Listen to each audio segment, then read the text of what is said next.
Okay. So a bit of housekeeping first, please. Fire alarm arrangements. If there is a continuous alarm sounding at any point in the meeting, proceed out the doors and back towards the reception. Leave the building and congregate outside the Great Hall. Toilet facilities are available nearby. Very important. The room is fitted with infrared hearing loop, which is permanently switched on. You will need either a neck loop if you use a hearing aid or headphones for amplified sound. Both are available on request from reception. If anybody needs that, I'm hoping that you've done that already, but do let me know. Please switch off mobile devices or place them on silent. Filming and broadcasting. The press and members of the public are permitted to film and broadcast the public sessions of this meeting. By entering and remaining in the meeting, you're consenting to being filmed and recorded, and to the possible use of those images and recording of broadcasting purposes. Filming or recording is only permitted in this room whilst the meeting is taking place, so must stop when the meeting is either adjourned or closed. Filming is not permitted elsewhere in the building at any time.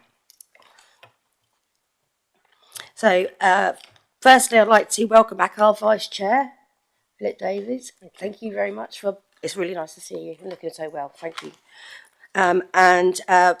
Apologies for absence is Shirley Young, Councillor Simon. How do you pronounce his name? Minus-bound, sorry. And Councillor Becky Williams. Is there any other absences? But Councillor Phil Ashbrook from Test Valley. Thank you very much. And Trevor, you're here, so yeah, that's great. Thank you very much. It's really nice to see you all. So, declarations of interest. Is there any? I know our meeting today is precepts, pretty much. So, I think we're all in the same boat with that one, that we pray precept anyway. So, that's great. Thank you. So, on to the minutes. So, are the minutes okay to be confirmed as a correct record? Can we have affirmation of that? Is that anybody against that at all? Have got any changes? No, that's wonderful. So I'll get that signed when Katie comes back. So there's no questions or deputy. So for this meeting, so that's that. We'll move on straight on to Chair's announcements. So we had our precept briefings, which were really, really, really great and very easy to understand. So these two briefings were provided to all panel members to support scrutiny and precept of this meeting in December and January. I hope panel members found these sessions useful and that they support an informed debate for our meeting today, and I'm sure it will. I'm very excited that I'm giving an award for the best animal at the PCC Awards in March, and I'll bring a photograph in, whoever wins that one. And I'm going to be off to the Children's Commission shortly, so I'll be giving an update about that. So on to the Police Commissioner's announcements. Donna?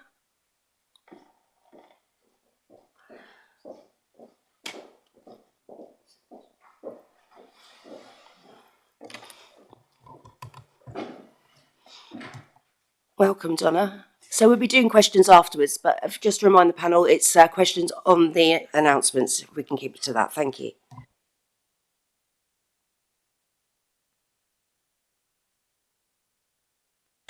Good morning, panel, and Happy New Year. Thank you very much for allowing me to give you the update on my announcements. I'm going to keep them brief because you've had them circulated to you in advance, but I will, as usual, give the canter through the last 3 months since I last saw you in October.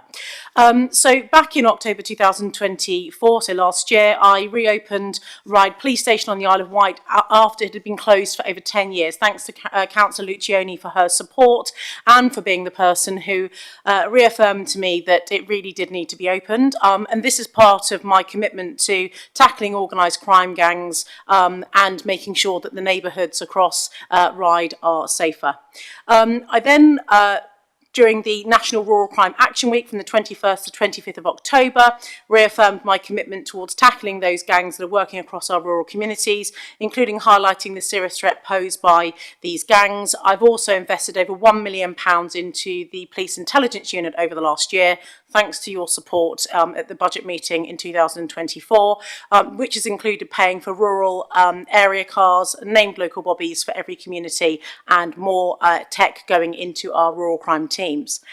As National Criminal Justice Lead, I have supported the independent sentencing review.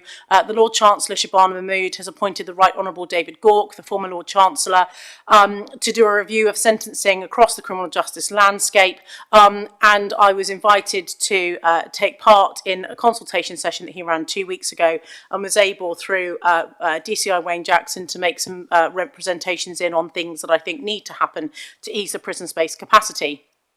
I also attended in October the Denmead Safer Neighbourhood panel run by the Parish Council, so thanks to them for the invitation. In November, a good example of some partnership working, I was able to showcase the collaborative efforts between residents, police and partner agencies on the Millbrook estate in Southampton over Halloween. You will remember the significant issues that have happened in that particular community over the previous couple of years, with some quite extreme behaviours, including setting fire to vehicles, etc., with fireworks and other things. My violent reduction unit were able to support the local police and families in that area, working alongside Southampton City Council, and we have seen a drop in the ASB incidents on that night from 12 in 2021 to just 1 in 2022 and 2023.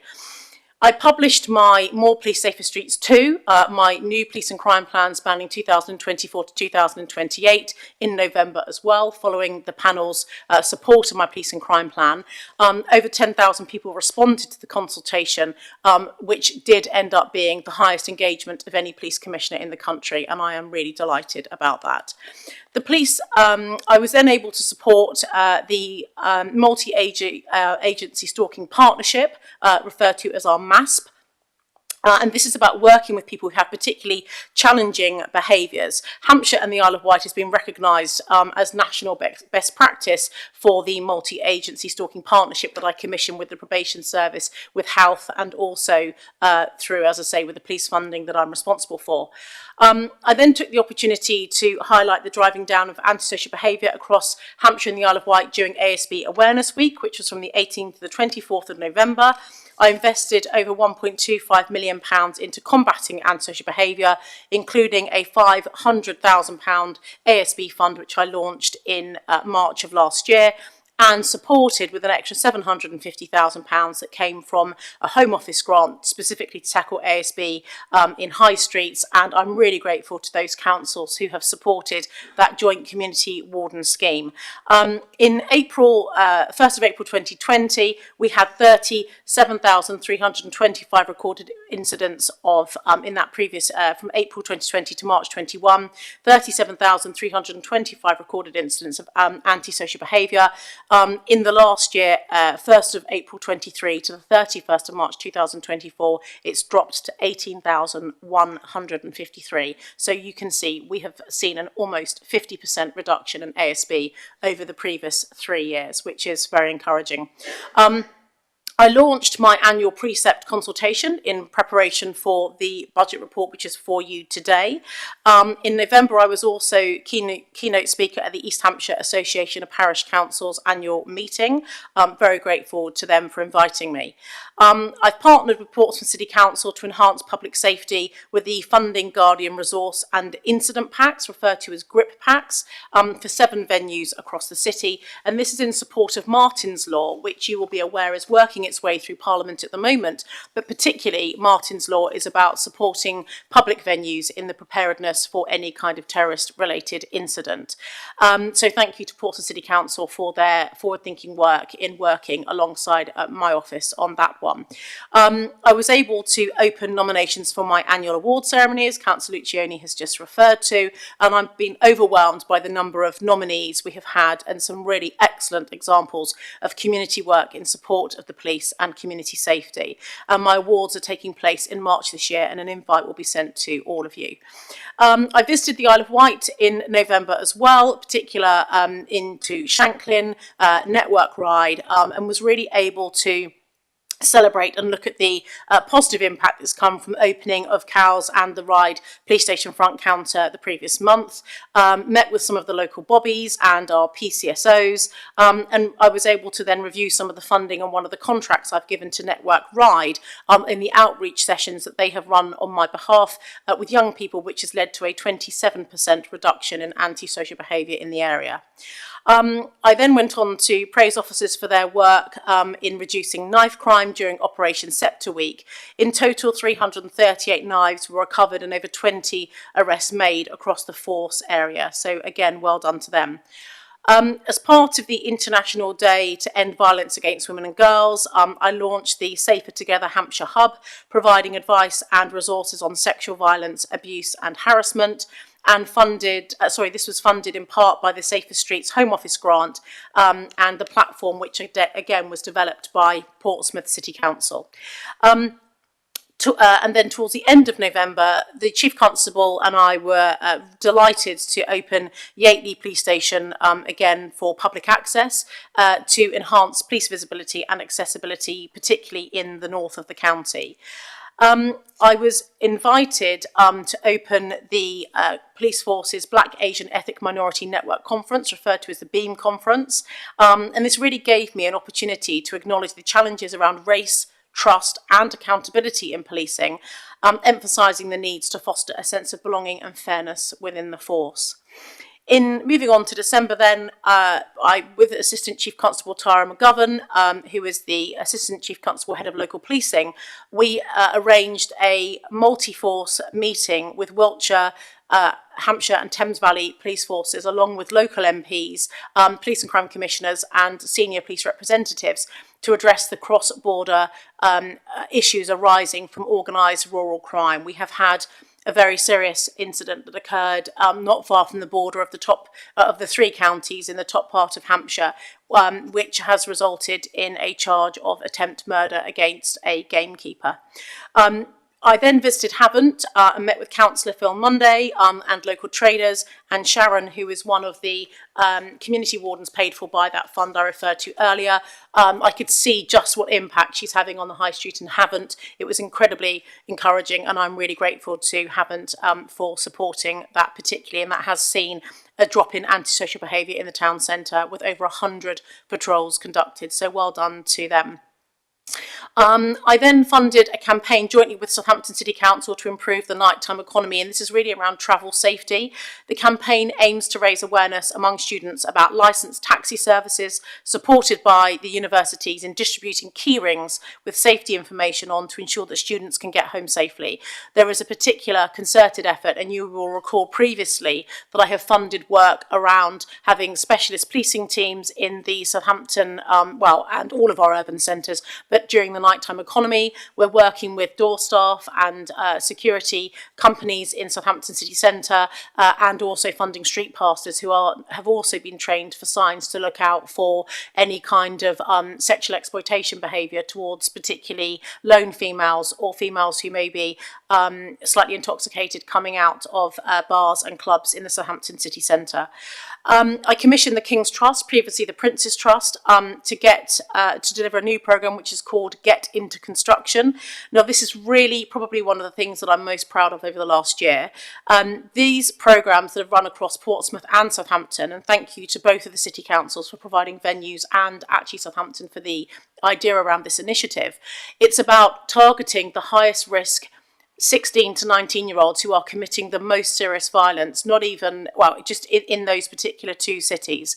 These are the people that have been involved potentially in the past in attempt murders, stabbings, gang-related warfare between their gangs, and knife and drugs being very much part of what they're doing.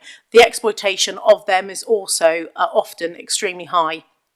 And so by working very carefully with the police, we've been able to develop a programme which helps them to get their CSC certificate to work on a building site and a health and safety certificate so that they can then go into employment. And we've also got the King's Trust, and I'm going to bring on board the DWP as well to help them get into work. And organisations like Network Rail have also now offered to come forward as avenues to get these young people into employment, because we know a secure, reliable income source is a deterrent to crime, which is absolutely key.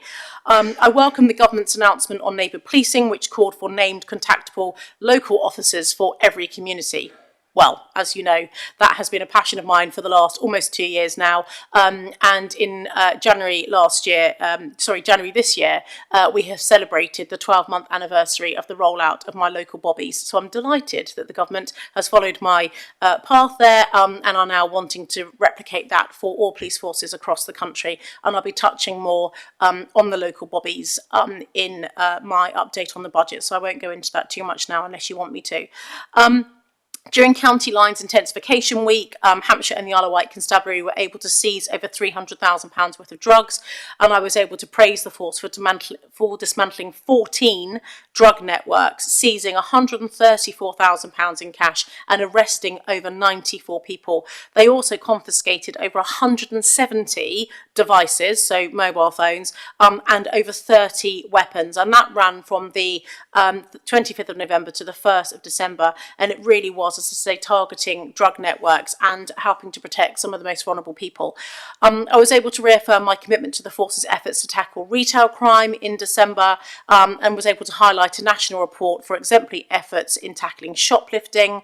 And I'm delighted that yesterday the Retail Business Consortium voted Hampshire and the Isle of Wight the best police force in the country in terms of most improved for responding to shoplifting and retail thefts. There is still an awful long way to go, but I've set up a business crime reduction partnership, and we are doing everything that we can to try and make shops report crime and make their staff have the confidence that the force will take forward those investigations on their behalf. Last couple of points. I was able to reopen Totton Police Station to the public, again being closed to the public for over a decade, and that is one of our key police stations with public access 6 days a week, and that is the 7th that I was able to open to the public in 2024. I hosted the regular online session with Scott Chilton as part of my public accountability of the Chief Constable, and we had over 100 pre-submitted questions, which was very encouraging. I supported the Society of St James through the Cafe in the Park in Portsmouth in preparing festive food bags, and this is really to help people who have predominantly been drug addicts, but some of them alcoholics, who've been street attached and who are often coming out of prison and then being supported by the charity. So a really good piece of work. And then the urging of parents not to buy e-scooters for their children, because inadvertently they are encouraging their children, if they use them on public highways or roads, they're encouraging their children, as I say, inadvertently, to in fact break the law. So trying to do some education across the county in the lead up to Christmas. Into January, we've seen a 19% drop in knife crime across Hampshire and the Isle of Wight since 2022. I was able to praise officers both locally here and part of our regional partnerships through our ROCU. The drop has demonstrated that the multi-partnership approach in reducing knife crime and the previous government's funding has clearly made a big difference in the region. 19% was, in fact, for your information, one of the biggest reductions in knife crime in the country, so I am really, really pleased. And I've completed a number of national broadcasts in response to the government's decision not to launch a public inquiry into the grooming gangs, and the Chief Constable and I have reviewed our situation here in Hampshire and the Isle of Wight as well. There is so much more. I'm not going to carry on any further, Councillor Luciani, because I feel I've been talking for long enough and you have had it in advance, but I'm happy to take any questions. You've been very busy, Donna. Is it okay? I'll ask a question first. So I did my LGA board update this week, and one thing that was really stuck out to me is how much it costs to keep a prisoner in prison for a year, which is £52,000 a year. It's actually quite shocking, and I was thinking that maybe actually some of that money should be spent helping some. Obviously, some people definitely need to be in prison, but there are lots of people we can help in different ways. I just wondered what you thought about that, and they're looking at the prison estate as well. Thank you very much. Yes, there's two things that are going on, particularly in this area at the moment. There is a Sir Brian Leveson review of the courts and how the courts work. And there is also, as I mentioned in my update, the David Gauke review of sentencing. It's clear, as you say, Councillor Lucioni, that prison is not the best outlet for all offenders. Some of them genuinely help support, including learning how to read and write, how to be able to claim benefits, how to manage their money, getting off of their drug or alcohol dependency, so into proper rehabilitative drug programs. And I think money probably would be spent wisely in those areas. Coupled with that, we don't have enough prison spaces to be locking people up at the way that we have. Clearly, there are offenders out there who are truly a real danger to society, and therefore, for the protection of others, they do need to go to prison. But I do welcome the Sir Brian Leveson review of the courts, and also the sentencing review being led by the Right Honourable David Gauke. I was with Nick Goodwin yesterday morning, who is the Chief Executive of His Majesty's Courts and Tribunal Service, and had the opportunity to, at a conference I was leading a session yesterday morning, 2 sessions actually, and we got a whole update on this piece of work. The Hampshire and Isle of Wight Criminal Justice Board, which I also chair, because if you remember, 1/3 of my job approximately is into the criminal justice system. I did chair that board last week, and I'm going through all the backlogs in court, timeliness for trials and for sentencing across Hampshire and the Isle of Wight, and in fact nationally, because I'm the national lead for criminal justice as well. So it's a busy landscape. Prison is not the best place for everyone. It's also not the best use of public money. But I think there are going to be, I think we're probably talking a year before we get these reforms anywhere near implementation, because of the nature of Parliament and the way that it works. The King's Trust stuff is obviously part of that, isn't it? So we're looking at grassroots, so it doesn't. I think it's brilliant. I'm really sorry, colleagues. I've got you down, Joe, for next. The only other thing I want to talk about is well done on getting 3,900 people to talk about the precept survey and a consultation, sorry. And I found out was 6% of that was from the Isle of Wight. But what I'm interested in, we had a lot for the police and crime plan. Was it nearly 11,000? Maybe we need to do something next time, whoever that is, to make people understand that actually precept is really linked to the plan. Yeah, the plan runs for a lot longer, the consultation, because I'm given that longevity. The budget situation is different because we're working from the lead up to getting our settlement in December. So it's a shorter time period. If I tell you that some police commissioners have had 300 responses, again, I don't want to say I'm the highest in the country. I don't know what the Mets is, just by the sheer volume of the fact there's 11 million people there. There's probably would be bigger, but if you take them out, I would be fairly confident in saying if we're not the top in the country, we're probably in the top 3. Some people are literally struggling to even get to 300. So, getting over 3,000 is honestly, for a dry subject, it's pretty good. Very good. And I was impressed 6% was the Isle of Wight, so that's quite good. Joanne. Thank you very much, Karen. Thank you, Donna. Good morning. Busy as always, and some great announcements there. I'm pleased you mentioned about how passionate you are, the King's Trust. I think it's a fantastic project, much needed, and it would be good if there was many more of these opportunities running. I think it's important that these young people feel invested in, and I think that's half of their battle and their journey is people believe in them, but then they need an opportunity. So I think that's a great way of giving them an opportunity. I just wondered how that will be measured and monitored of the success of it. Thank you very much indeed. So I'm paying for that through my violent reduction unit, and there are very specific geographical locations that the VRU money must be spent on. It's a Home Office grant that I have to sign with your chief executives of the upper tier authorities have to agree to the money being spent with me. So unfortunately at the moment those pilots have been running in Portsmouth and Southampton because they're our highest density of knife-related serious violence and drug-related harm. However, in terms of the evaluation from the first one that was run in October in Southampton, it was a very hard work. I had someone in my office and the King's Trust staff who were literally having to drive to these young lads' homes at sort of 7 in the morning, 8, 9 in the morning, waiting outside, phoning them, encouraging them. And also it's very complex. You can't there's about 8 to 9 people on each course that runs very intensively for the week. They unpack trauma, they go through a whole load of things.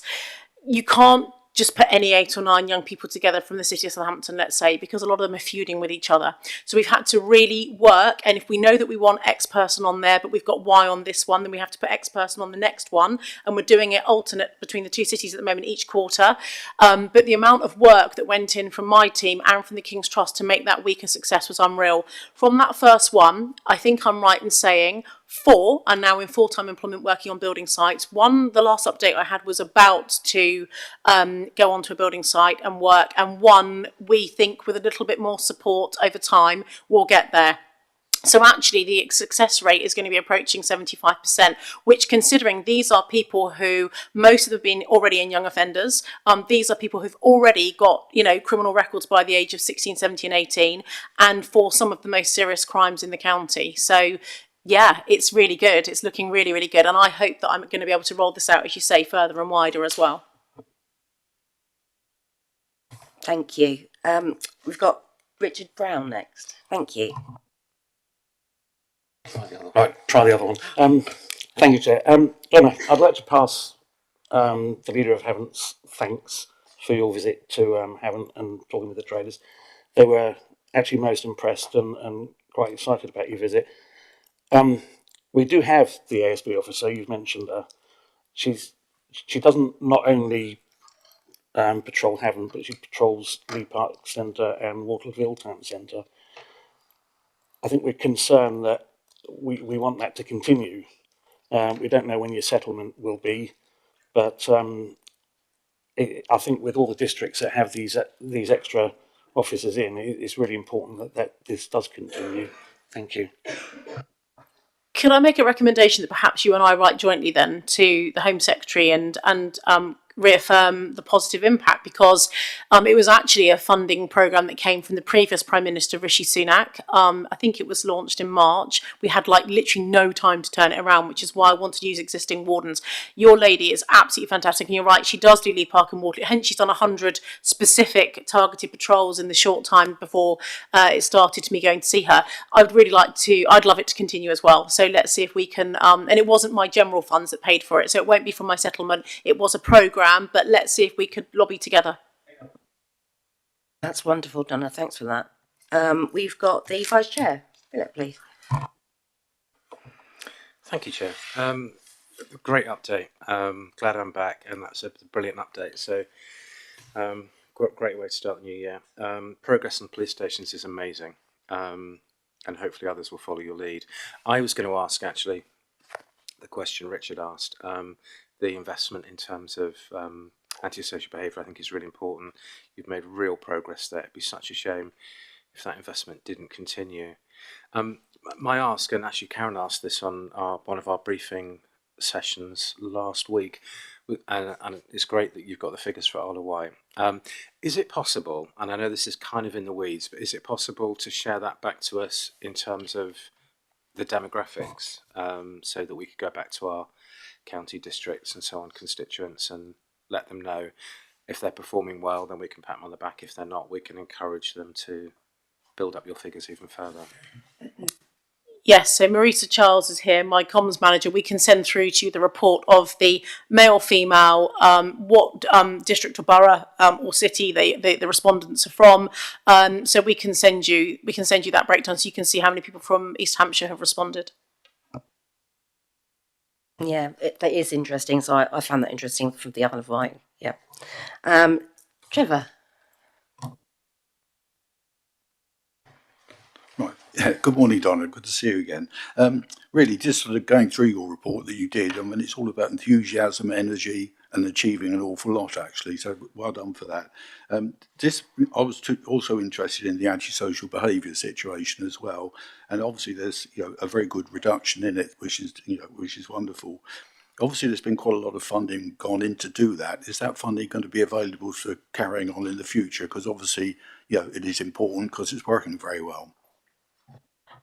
Yes, I'm going to defer to Kate in a minute to take us through the names of the 2 community grant rounds we're about to launch. But I have £150,000 a year ASB dedicated ASB fund, which is for just exactly this sort of stuff. What I did do at the beginning of this year was also launch a £500,000, so an additional £500,000 pot, which is why we then had that sort of £650,000 available.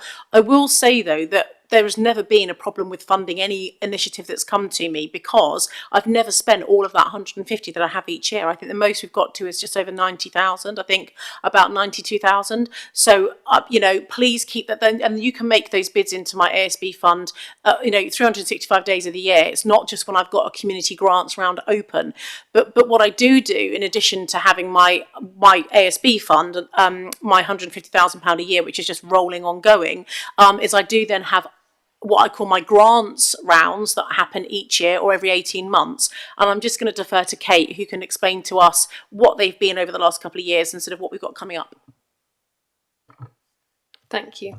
Yes, so Trevor, the Community Safety Fund is due to launch again in March. That fund was last launched 3 years ago, and some of you will be aware of some of the community projects that have run over the last 3 years using that fund. That's open for any organisation to bid into, and all those bids are assessed against an area-based needs assessment. So if you wanted specific information around the crime stats for your area and which areas the Commissioner would be keen to fund, in terms of, it may well be ASB, in another area it might be projects relating to drug use, young people who need help with reading and writing, those kind of projects. So we can give you all that information, and the commissioning team in our office will also be running sessions for charities who might not be very good at filling in the application form. It isn't a hugely lengthy application form because it is a grants round as opposed to bidding for a contract, but that one's about to launch. Those projects will then run from October of this year for the following 18 months. And the ASB fund is open all year round. As the Commissioner said, 150,000. Those bids can come directly into the office as well. That's really good to hear that there's help, because actually there's a lot of people that don't have that skill, is there, for small charities. That's so. Councillor Robinson. Thank you. Right. Yeah, great report there. I don't have loads of encouraging news, very positive. So yeah, thank you very much. Just briefly, it was announced this morning that there is to be an extra 100 million for neighbourhood policing. Good news. How's this cash injection going to impact on Hampshire? I'm delighted. I cannot tell you how needed that is. It really, really is. It does somewhat scupper the budget report today, I have to be honest. But when we get to that, Richard and I will cover that off with you. But it's in a positive way. It's not in a negative way. So yes, it means that, we're going to be able to recruit more police officers. Our big challenge then is how quickly we can get them in, because of course, it takes time, and they all need training and everything else, and vetting. It really is positive. And for those that aren't aware, this is that the Home Secretary announced £100 million fund going into to deliver the Labour government's new neighbourhood policing pledge of having 13,000 more police officers, PCSOs and specials in our communities by the end of the term of Parliament. The 100 million was announced back in December. There have been a number of issues that have come up from police forces because of ancillary NI pressures, which Richard will go through, so I won't talk about that now, and other inflationary pressures, which have meant that many police forces across the country have announced over the last 2 to 3 weeks after Christmas, because we all got our settlements the same as you did the week before Christmas.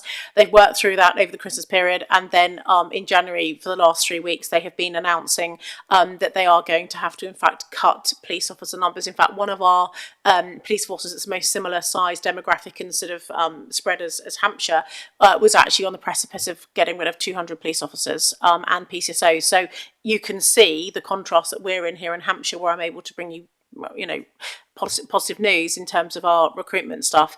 And I think that's why the Home Secretary stepped in. We actually found out yesterday morning, but really delighted for the confirmation, the public announcement this morning of that 100 million. Thank you. Councillor Meehan. Thank you, Chair. Thank you, Donna, for all the work you do for us and our residents. With your VORG head-on and the growing concerns around extreme misogyny as an ideology, and obviously the government's commitment to reduce VORG by 50%, if extreme misogyny is not classified under terrorism, where do you think this ideology would sit within the existing framework to ensure its prevention is prioritised? That's a good question. We had the landmark DA Act in 2021, which saw a whole raft of changes and greater protection coming in, such as things which are not gender specific, but elements of offences like non-fatal strangulation, coercive and controlling behaviour being a specific offence in its own right, whereas previously it was an aggravating element of an offence. And so we have made some good strides. I think the misogyny, I think where would it sit? Probably with an existing violence against women and girls legislation, if it isn't classified, as you said, as an extreme form of behaviour in its own right. Let's wait and see what happens. There is the Crime and Justice Bill that we are anticipating will be coming out of the Ministry of Justice. They said the spring often runs to June or July, we know in government departments. So I expect that to be at some point over the next 6 months, Leslie. But in my role as National Criminal Justice Lead, I'm able to feed into that quite a bit as well. So I can keep the panel posted on that one around what's likely to happen as and when I hear anything about that. Thank you. And it's Councillor Craig. Thank you, Chair. A couple of the things have already been asked, but you've said in your report that recorded incidents of ASB are coming down year on year, and then you go on to say about the 101 figures and how they've gone from 11 to 3, but there's no figures in there to say what they've been over the years. So whether those 101 calls are coming down, staying the same, whatever, it'd be good to have an understanding of how that's coming down. And just again on feedback, we've had 2 quite serious incidents in Eastleigh, and it comes down to councillors to ask the police to go out and reassure the community. That should be something that they do anyway. I know we don't have them often and we are a safe place to be, but when you have serious things happening, that reassurance needs to be given to residents. That shouldn't be down to us to be doing that. We've had quite a few of those of just reminding police to reassure. So if that could just be fed back, that we do know that it takes a lot of manpower to sort of get these incidents to prosecution and stuff, but that reassurance really does need to be out there. Well, I completely agree with you, and people may be unaware of some of the handball. I assume you're talking about the 2 handball ones. We had a serious unprovoked attack against a lone female in Hedge End and a murder in Netley. Sorry, I said handball. I meant Netley. Sorry, of the murder. Yeah, absolutely. And in fact, offline, I'll speak to you. There's been another nasty incident as well this week. So I'll have a conversation with you offline about that one because I'm not sure what's quite in the public domain on that one yet. But you're right. There has actually been quite a spike in some quite serious things going on in what is otherwise a very safe part of the county. It is absolutely part of the policing core work that they should be considering the community impact and how they're managing it. So I'd be really, really interested to get from you what's not happened, because we need to get that right, particularly when the incidents are as serious as they are near schools, on the route to and from schools.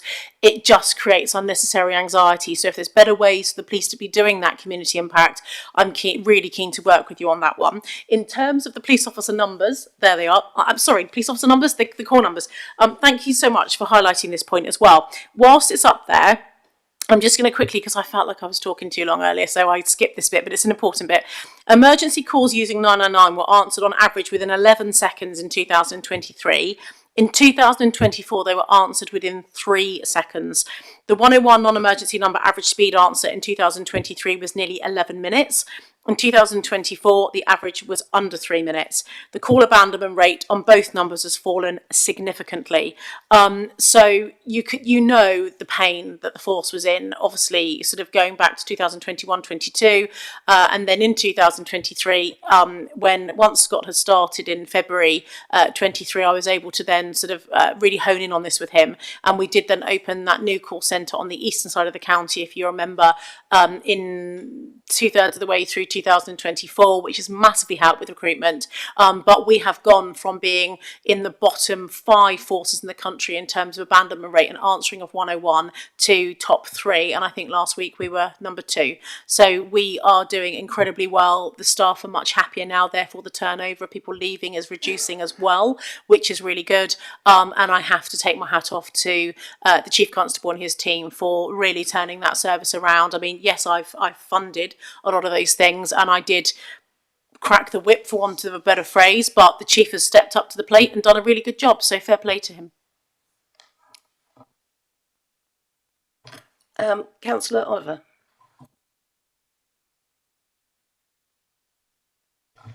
Thank you, Chair. First a comment and then a question, Donna.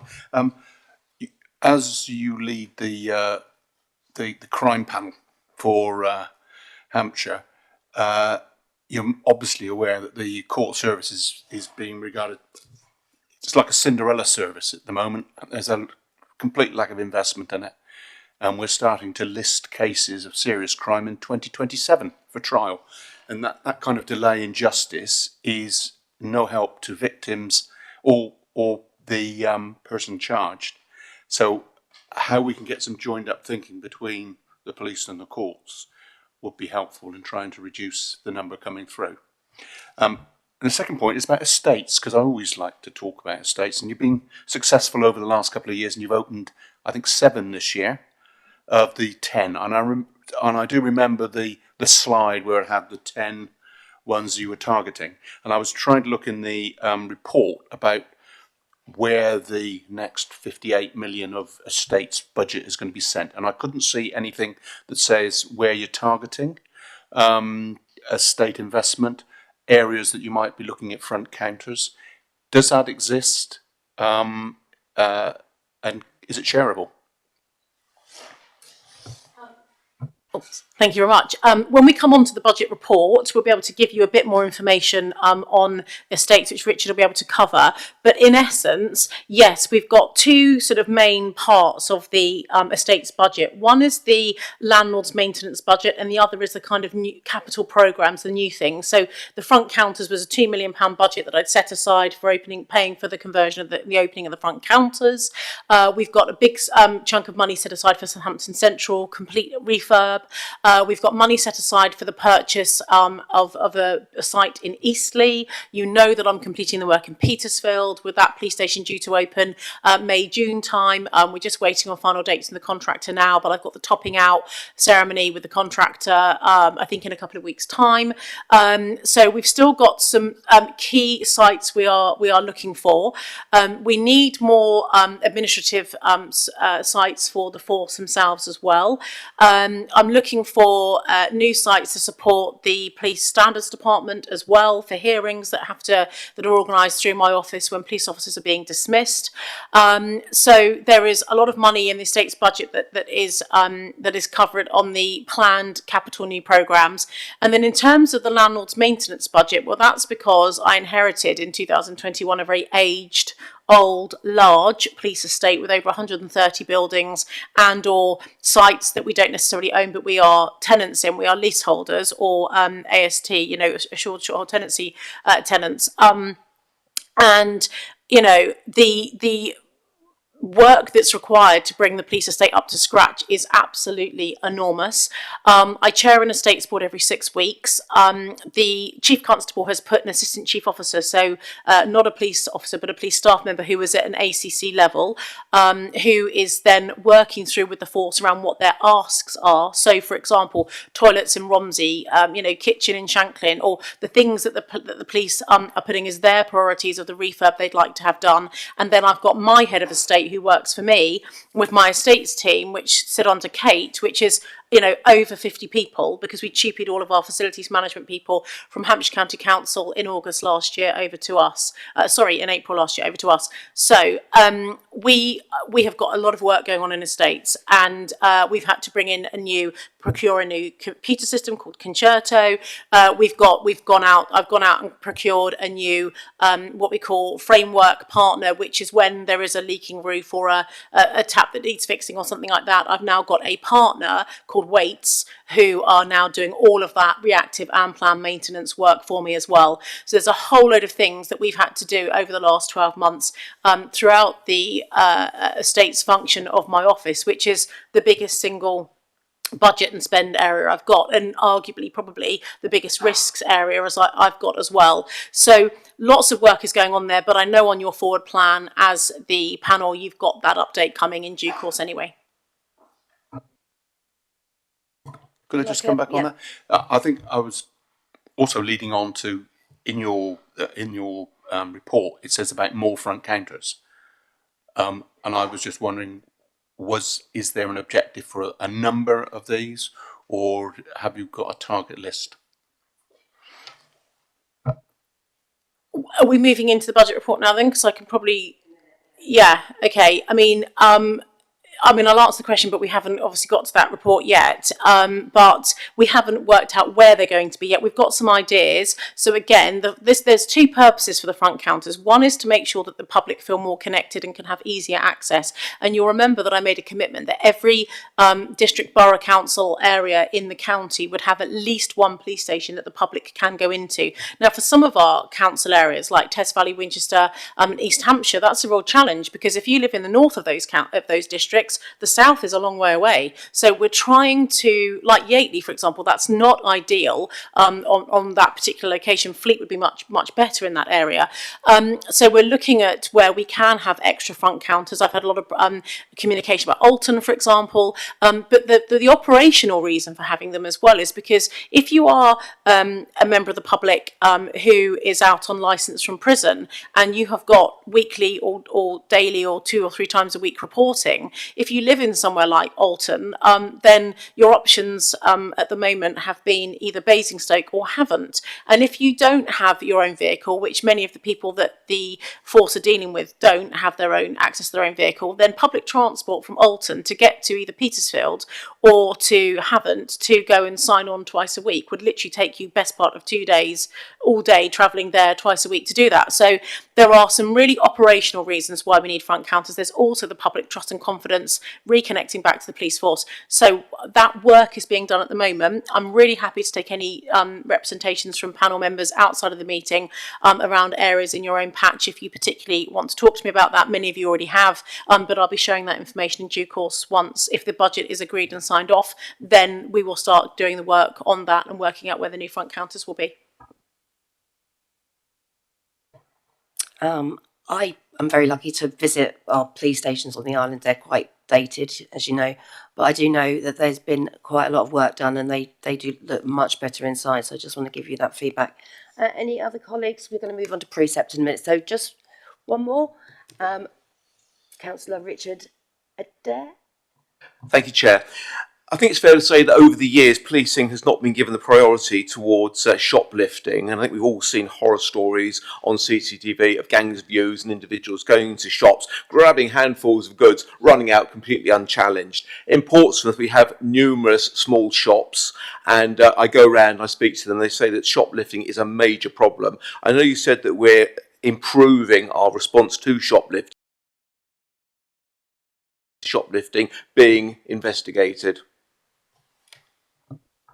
Thank you very much. Yeah, I mean, I have to be absolutely honest, and I don't know anyone who saw my social media last night will have seen what I've said, and I'll be very frank. I think the force has not done anywhere near as well as it should have done in shoplifting over the previous 4 or 5 years. I think it was one of those crime types when money was tight, officer numbers had dropped significantly, and you'll know, Councillor Adair, being a former police officer, just how tight and challenged the force has been in terms of the decisions that were made 7, 8, 9 years ago to close police stations and cut officer numbers. In fact, much deeper than a lot of other police forces did. So the recovery of all of that, we are still on that journey. This year feels like the first time since I've been Police and Crime Commissioner in 3.5 years that I feel like we have now got some proper green shoots, where wherever there are lines of inquiry, yes, they absolutely, the commitment from me and the Chief is that they absolutely, obviously it's an operational matter for him and not me, but we've had the conversation, the agreement, that he will be ensuring that his officers are pursuing those. So if there is CCTV available, there is so much more now that is being done. That's why I think when I said earlier that the British Retail Crime Consortium rated Hampshire as the top force in the country, which they published their report yesterday. If you haven't seen it, have a look on my Facebook page or my Twitter account. I linked the report as well. But if you Google it, you'll be able to see it. It's on their website.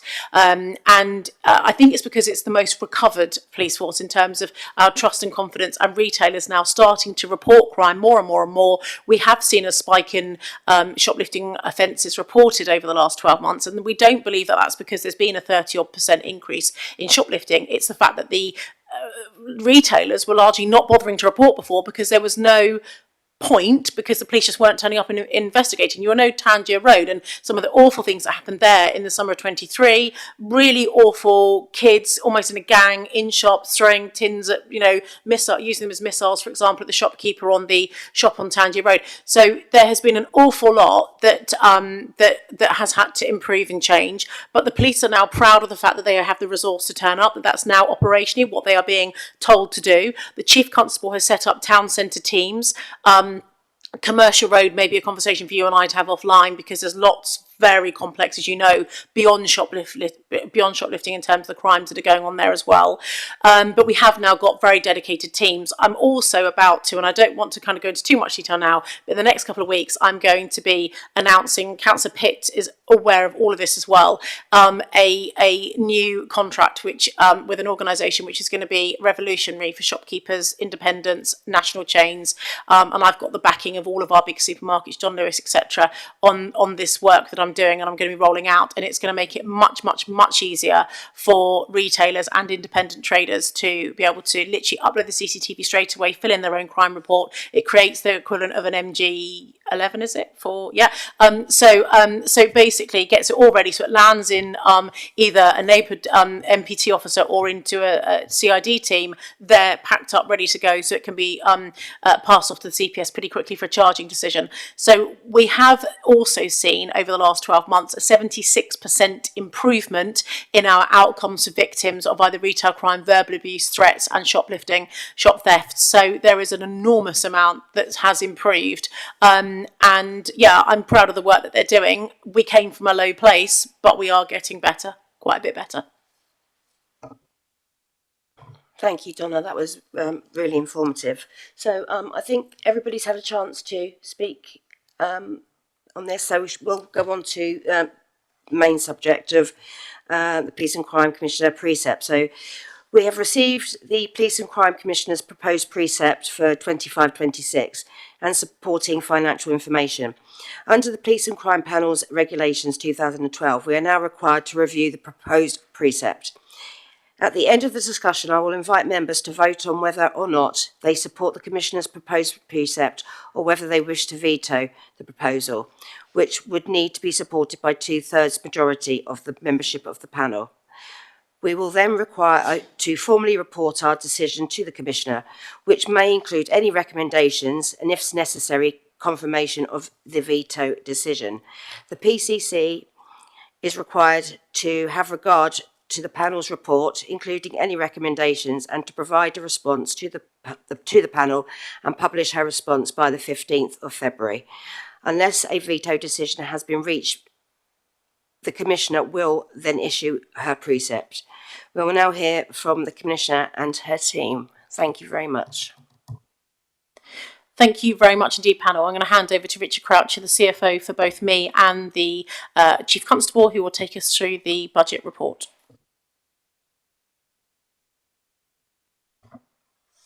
Good morning, panel. Thank you to all of you who managed to make the briefings in previous weeks. And so for this morning, we've just offered a small recap of the slides that we've been through at those briefings. And also I'll give you an update for the changes from the national funding position that happened late yesterday afternoon. So I can tell you how that affects some of these slides. So we move forward, please, Karen. So first of all, the briefing we gave this week showed that those are the changes for all of the different grants that we receive. The penultimate line there, the neighbourhood policing line, is the line that's changed as a result of yesterday's announcement. And so that increases from 2.6 up to 5.2 million. So that's a doubling of the amount that we receive in the neighbourhood police grant going forwards. And that changes the total increase in grant from being 5.9 right up to 6.9%. So a significant increase in cash terms. But remembering, of course, within that, there is quite a large grant for national insurance, and we'll come back to that again. Move forwards. So in terms of national insurance, we're saying that the grant increase there is 5.8 million, but our estimate is that the cost, and this is before adding even more officers in potentially as a result of the announcement yesterday, the cost in national insurance would be circa 6.6 million. So there is a shortfall for us to make up, and other PCCs have voiced that as well, so that's, you'd expect that to be commonplace around the policing service. And the main reason for that is the Treasury policy is only to fund the national insurance increase for the basic pay element. And of course, in policing, we have quite a lot of shift allowances and overtime worked. And so that's where we're seeing that main differential occur across the policing service. Maybe one of the reasons why more money's been announced now for policing. That leads us to say that if we ignore kind of NI, and then that grant is significantly reduced in terms of the overall percentage increase. Obviously, there are some strings to be attached to neighbourhood policing funds. So we still don't know exactly how neighbourhood policing funds are going to work. We've had the announcement that the amount is doubled.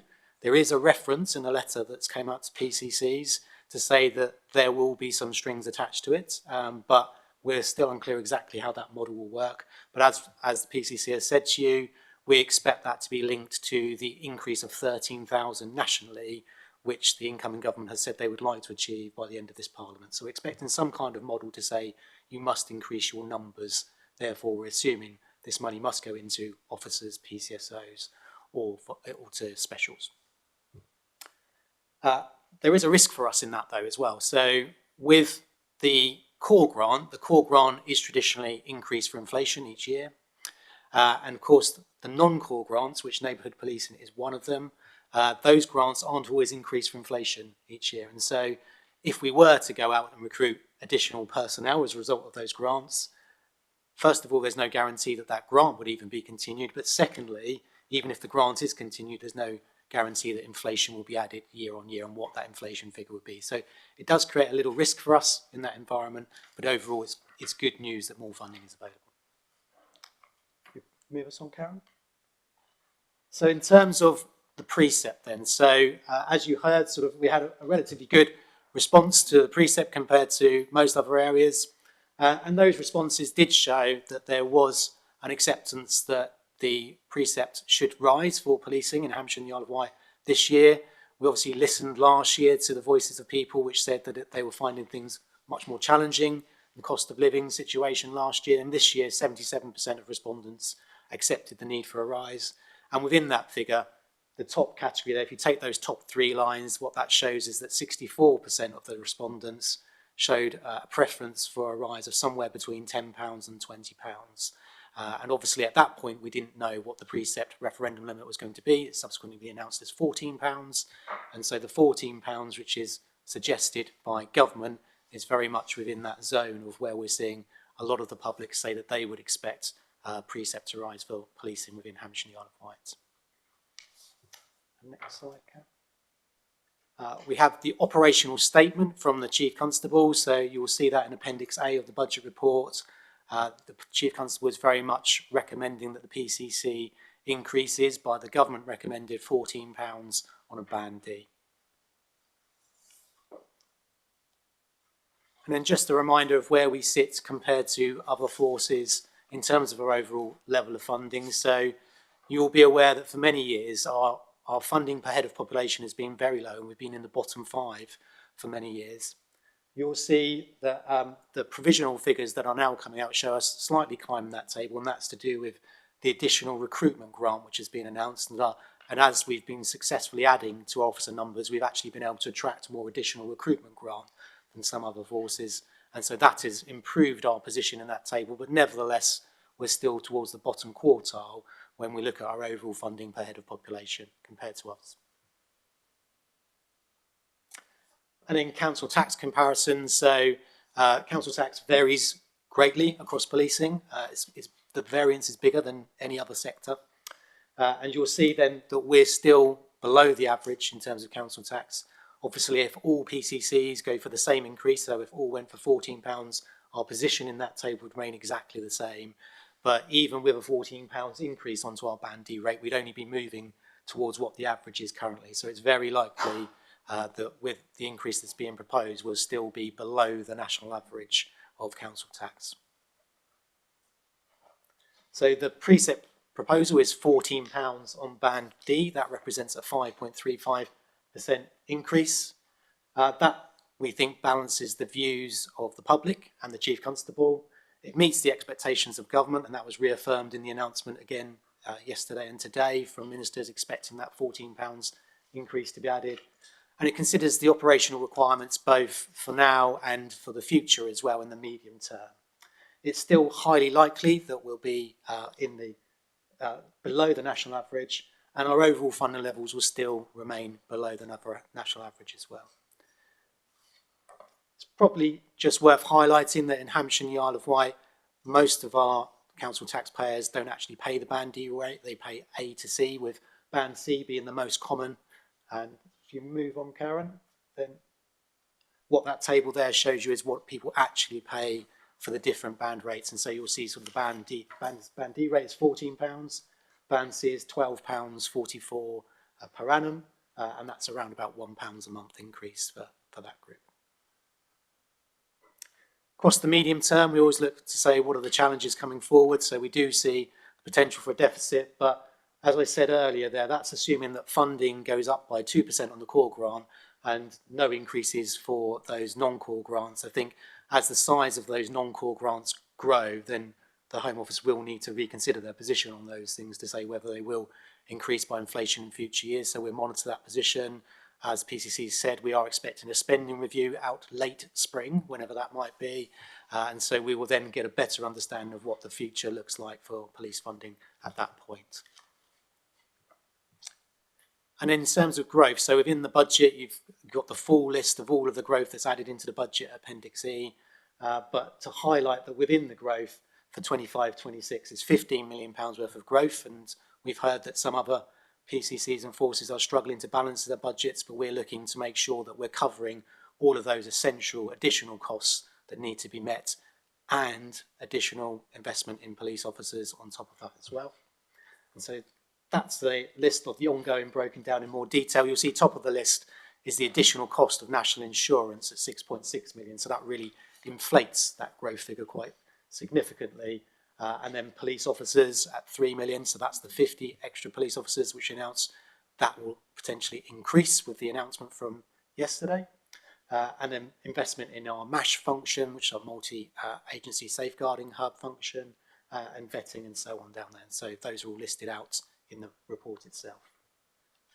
And then we have a relatively small amount of one-off funding as well. So these can be funded just from one-off sums, so from reserves, etc. But in the budget, we've allowed for funding for all of these items, the biggest one there being Windows 11, to make sure that our systems are compatible with the Microsoft requirements and to keep us with the national strategy on which operating systems we're using to support all of the systems which we have to access across the network.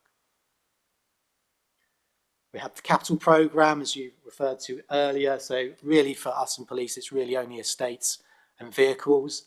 And what you'll see there is that currently we're expecting vehicle costs to be around £5 million each year, replacement costs. That will grow as the sustainability agenda comes, and we'll talk more about that. And in estates, as you've heard, sort of the potential for significant investment over the estates for the next few years as well. So it's worth touching on our reserves position because we make more use of reserves than other PCCs in the country. So we don't receive any capital grant in policing at all. And yet we have those challenges for vehicles, estates. We have the sustainability agenda coming as well. And so we have to provide for that capital out of our revenue each year. We have relatively low funding, as you've seen in Hampshire and Isle of Wight. And so we've got to pre-plan for things like sort of estate issues, for IT issues, and that's both for IT projects, for new projects that come along, but also for replacement of existing technology. So we know that we're going to have to replace radios and phones and laptops. All of those things need to be replaced, and for other vehicles and equipment as well. And so we budget to replace all of those things on a regular basis. We believe those are foreseeable, and so we should budget for those things. We also contribute our IT projects costs into reserve, and so we don't just give those out to the ICT department as some other places do. We put those into reserve and then we draw them down as they're required once we receive the final business case from IT. And so where does that leave our reserves? So these are our detailed breakdown of the earmarked reserves, and what you'll see there is our reserves are very healthy at the moment, and that's leading to some good receipts on our investments as well. So we're overachieving on our investment income as a result of having those healthy reserves. But it is the plan to utilise those reserves, and the main two lines within that are the estates line, as you've heard about, some significant investment in estates, and in the IT services line. And so that is just where we've set money aside for replacement of equipment, technology equipment, that will naturally occur, and also for IT projects that will need to be delivered over that period as well. And so we do expect those balances to decrease over the medium term. And then finally, so just to avoid confusion as well, so we have the reserves which show how much money we've got set aside in reserves. In the revenue budget, we're also making contributions to reserves, and so that's a slightly different thing, but that puts money into reserves and sometimes takes money out of reserves. And so just to break that down, because it looks like quite a high number to say that's circa 15 million, but actually, as we've talked about, 4 million of that each year goes towards vehicles, and you'll remember that the cost is 5 million, so there is some contribution from existing reserves to balance that. 3.4 is for the ICT replacement, 3.2 is for the ICT projects, 2.4 for the estates, as we talked about. So actually, and then equipment reserve is just £1 million each year contribution.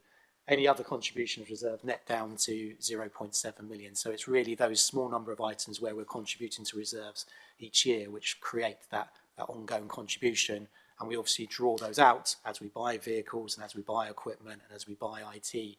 Those things are drawn down from reserves to utilise the reserve contribution that's been made each year.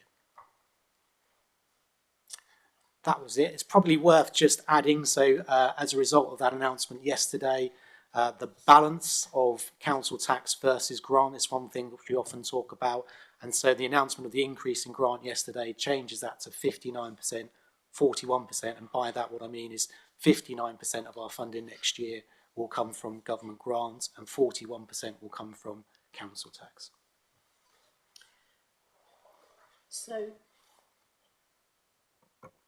So just to conclude Richard's presentation, thank you very much, Richard, and to Kate, who is Deputy Section 151 Officer, who's here as well, and all of the finance team for the enormous and brilliant job that they do in making us one of the most financially resilient police forces in the country, and I say that with quite some level of confidence. We do have tough financial times ahead. Whilst the austerity word is not being used, I think it's inevitable, looking at the state of the economy and the downgrading of the UK economy, that is where we are headed, albeit I'm sure it'll be called something else, but there is going to be a reduction in government spend over the next 3 years. And the CSR, there's a lot of us who are doing a lot of work in terms of we're supporting government departments in terms of the CSR work. And one of the things that I was doing in London for the last 2 days was in a number of discussions around what the comprehensive spending review will do in terms of policing budgets. In spite of the tough financial times ahead, and hearing, as you've just heard from Richard and from myself, around many police forces being in an invidious position of having to cut either police staff members, PCSOs, and also police officers, I'm in the position today where the report in front of you proposes 50 additional police officers. Now, following on from that announcement made, confirmed this morning by the Home Secretary, but that we got foresight of yesterday of that extra £100 million, for us that is about £2.6 million extra. And so I've spoken to the Chief Constable overnight. He is out of the country at the moment, and spoken to Richard yesterday and today. And I'm absolutely delighted to be able to say to you now that we are looking at around 90 extra police officers. So that number of 50 additional brand new police officers to be recruited to take our overall headcount up by a net increase of 50 will now be around 90. Now, I just want to caveat for you, that the funding coming to us from the government as our share of that 100 million is on the proviso that the £1.17 per month for a bandy property is in fact supported. So the Home Secretary does say in her letter, which was sent to Chief Constables and Police and Crime Commissioners yesterday, that she is anticipating that being based on the £14 precept being delivered. But it is really, really good news. The one thing I should point out to you, it'd be remiss of me not, is that the recruitment of those officers, I anticipate will take us best part of 18 months, because the force are already still delivering the 75 that I announced this time last year, and I expect those to be recruited by the back end of this year, probably September, October time. But again, last year, in terms of council tax, I was actually the Police and Crime Commissioner in the country that set the lowest level of council tax increase for the people of Hampshire and the Isle of Wight. But I was still able to build into that budget through some very prudent financial management of funding 75 more officers, as I've just said. So, just to recap, 2021, the pledge of 600, and thanks so much to your support for supporting through the budget increases, the precept increases. I was able to get that 600 recruited over the next 2 years up to 2023. In the budget in 2023, I was able to then announce another 50 police officers. In February last year, the budget, I confirmed in 2024 an additional 75, and today I'm proposing to you an additional 90. And collectively, that means that over the last 3.5 years, we have been able to put before you budgets that support the recruitment of an additional 815 police officers, which is a very large proportion, and it really is now having an impact on making all of our communities much safer. And as a consequence, you'll be aware, we saw almost 7,000 less crimes committed last year, and many, many more people being charged. Our charge rate was up well over 35%. We have got the highest number of police officers now in Hampshire and the Isle of Wight Constabulary that we've had in a decade funded. That's absolutely key. I was able to roll out the 99 local bobbies, as I say, this time last year. And with these 90 police officers that are coming forward, well, of the 50 that I planned in the budget report with Richard and the Chief Constable, we were going to be announcing 15 more local bobbies. Of the 90, at this point in time, and owing to the late hour of the Home Secretary's announcement on the 100 million, I'm not going to overcommit beyond 15 more local bobbies, but that will take us to 114 ring-fenced local people whose names, phone numbers and email addresses are available, and they will mostly be going into rural communities to really try and equalise out the number of residents that a local bobby is looking after. And we'll have information coming out. The Deputy Chief Constable, Tara McGovern, and I are running a local policing conference, I think in April. We're just fixing the date now. Again, you'll all be invited, and we will be giving you details there of the new heat map of where the local bobbies will be, so that you can see the quantum of local bobby to residents. The investment that the panel supported, as I said in my update this morning, last year has supported 11 new roles going into the police intel department, the intelligence department, and that has really, really helped, particularly with Opchromium meets, with the tackling rural crime. I've also funded 2 new rural crime analysts that that was done last year. And this is really helping the force to get a lot smarter in terms of what's going on where and how to prevent it and to apprehend criminals. I have set up a business crime reduction partnership as well in the last quarter, again from funding from last year, where I'm bringing national and regional retailers together to really be able to map and give them the updates through the National Business Crime Lead, who is a superintendent called Patrick Holdaway, who maps the organised crime threat across the country, and then comes and briefs our big retailers and some of our small independents as well. I've mentioned the 7 front counters, I won't go on about that again. We have seen a reduction in firearms licensing because of the spend over the last year. I've been able to support the more staff going in there, and that will continue if this budget is supported today. Our recovery programme gets us to July, so that the firearms licences will be processed under the agreed service level agreement, which is in under 60 days. There were, as I said, 6,800 less crimes committed last year, but importantly, over a 38% increase in our charge summons rates to bringing people to court and or sentencing and or an out-of-court disposal, but some form of outcome. 76% increase in outcomes of victims of retail crime, as I mentioned, Councillor Adair earlier. The Rural Crime Task Force, so you'll probably remember that around 8-9 months ago I mentioned the creation of a Rural Crime Task Force. There is a lot of work going on again with ACC McGovern, and that information will also be brought back to you in due course and will be launched at the local policing conference. We have had a lot of success in terms of opchromium, with 12 cars being seized following one of the largest scale car meets that we saw in Hampshire, which happened in October-November time last year. Over 400 cars descended upon communities in Hampshire and the Isle of Wight. They travelled around 4 different areas on that evening. The people that were arrested and the cars that were seized, we uncovered people were coming from Wales, from Swindon, people were coming from a huge area, and this is why it's really important that we have a very robust response, because where other forces have been robust, it's pushed them towards a force that's been perceived to perhaps be not as robust. And so we have got the Roads Policing Unit have really stepped up, and again, a huge well done to them. And I was out with the Roads Policing Unit in Southampton last Friday night on a shift, and I did go with them to seize exactly one of these vehicles, and I'll be sharing information over the next couple of days on that on my social media if you want to have a look. So as I say, in conclusion, highest number of police officers funded in over a decade, local bobbies are back, highest number of police stations open to the public than we had a decade ago, crime is falling, charge rates are up, we've now got one of the best 101 and 999 call centres in the country, more criminals are behind bars or being sentenced in a community punishment way for shoplifting than the previous 3 years. And so, Chair, panel, I formally present to you my budget for 2025-26 and formally ask you to consider supporting my precept increase. Thank you. Thank you, Donna. Before we go into questions, I just also want to thank your staff for being really helpful in our briefings, especially Richard. Really easy to understand, well, certainly for me, and I think that was the feeling of the panel. So I extend our warm thanks for that. Thank you. Councillor Burton. Thank you very much. Thank you, Richard, for your helpful presentation.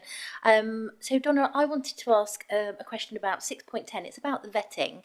And you talk about additional 8 staff to meet the demand and bring time to 30 days.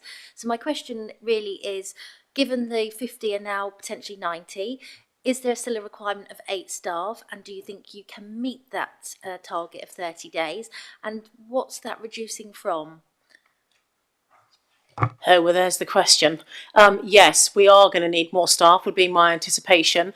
Of the money that has been announced, we had a very quick meeting this morning about this, but of the 2.8 million extra that we're getting as part of the 100 million, we are not looking to spend, we're using almost all of that on the additional 40 officers. We are going to keep a little bit back, and the reason we're going to keep a little bit of that back is because we know that there is going to be pressures in other parts of the system. So vetting is a really good example. I have written to the Chief Constable about vetting backlogs and DBS backlogs and delays as an area of performance improvement. There is now a gold group set up, and they're working through this. The backlogs have been at their worst around 17 weeks, reducing at the moment. You've mentioned the SLA. The Deputy Chief Constable is chairing the improvement board looking at this. So I will have to come back and give you a report probably in the summer on where we're at. But you're right in the point you're making that more police officers being recruited actually just puts more pressure on the vetting department. And there's 2 things that's happened. One, we've got the fact that we've had volume recruitment over the last 3 years, much more so than we've seen over the previous 10, which has then put greater pressure on the vetting team. But secondly, post the Baroness Casey review, we've then also had a whole load of work that we had to do in terms of re-vetting. So it's almost been the perfect storm in terms of the vetting team. But it is a really good point, and I'm happy to keep the panel posted on the improvements there as they work forward, because we do need to get people through the door as quickly as possible and into their posts. Supplementary, yeah. Thank you.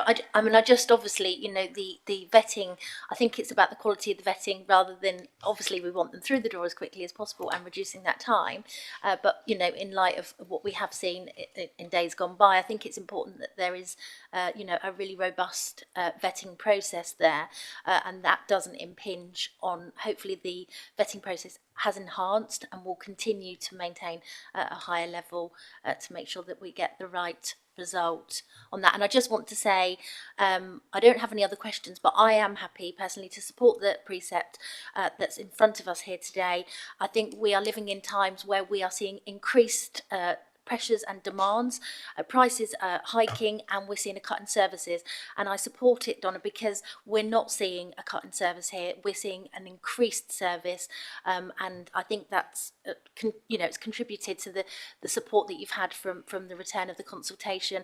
People really do believe they are getting something of great value for their money. Thank you. Well, thank you so much. I'm going to start on that last point, if you don't mind, because honestly, there are other police and crime commissioners that are sat right now in front of their panels talking about cutting officers and PCSOs.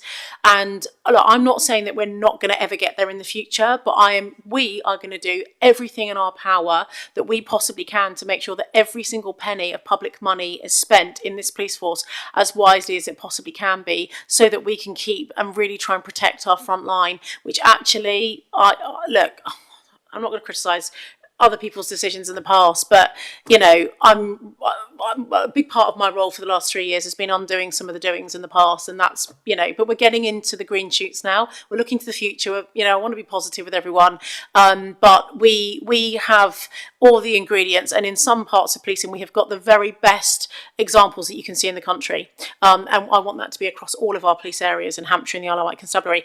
In terms of the vetting point you were saying about the quality of the vetting, I completely agree with you, and I have had those conversations with the Chief Constable. I think on occasion perhaps things have been too overzealous, and so I really do take on board the point you're making, and if anyone has any examples or anything they want to feedback, please do. Councillor Gregory? Yeah, thank you very much indeed. First of all, I'd like to, Richard and your team, thank you very much for the briefings you gave. They're very, very useful. I think from my perspective, looking back, and I know I'm unfortunately out of the country, so I didn't attend the 1st of December. One of the issues I have is a disconnect between the finance and the operational side. And for example, last year we gave money, and we haven't directly seen the connection. That was very useful, Donna. Thank you very much indeed for telling us, what the money was spent on and what the operational outcomes were. Okay, so one of the problems, and I'm going to look to the chair, is your predecessor binned the budget panel, where we basically, there's a group of us, and I wasn't a member at the time, where we basically sat down and went through these things in detail, and effectively assisted the finance people and understood better, why we were doing certain things, or why Donna was putting forward some specific ideas. Okay, so, and I think we should go back to that. And interesting enough, I'm a member of my budget panel, which, works to Ofcom within Tess Valley, and that has been proved very, very useful. And it means then when we come to things like this, we don't have to go through all the details that technically we should be doing, and we can just rely on the summary of it. Right. Now, there were 3 things that came up, which I had sort of queries, at the time. One was my background is in the military and intelligence. So, the issue of vetting is quite interesting. So there's multiple versions of vetting. The police in the past, I worked in SOCA, which is the predecessor of the National Crime Agency, for a couple of years.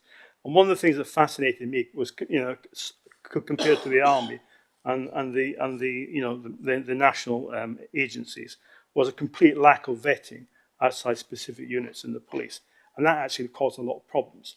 So I'm glad that Hampshire is getting, more of a grip on this. And when we visited the online fraud unit, what quite fascinated me was that within the same office, different people had different clearances, security clearances. And effectively, we had civilian staff which were very, very competent, that couldn't maybe put in as much as they could because of the vetting level.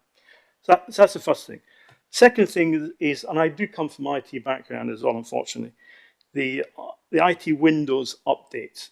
Now I know you explained quite well that IT seems to be going off, and but that should have been part of the whole life cycle for that particular piece of stuff, however you call it.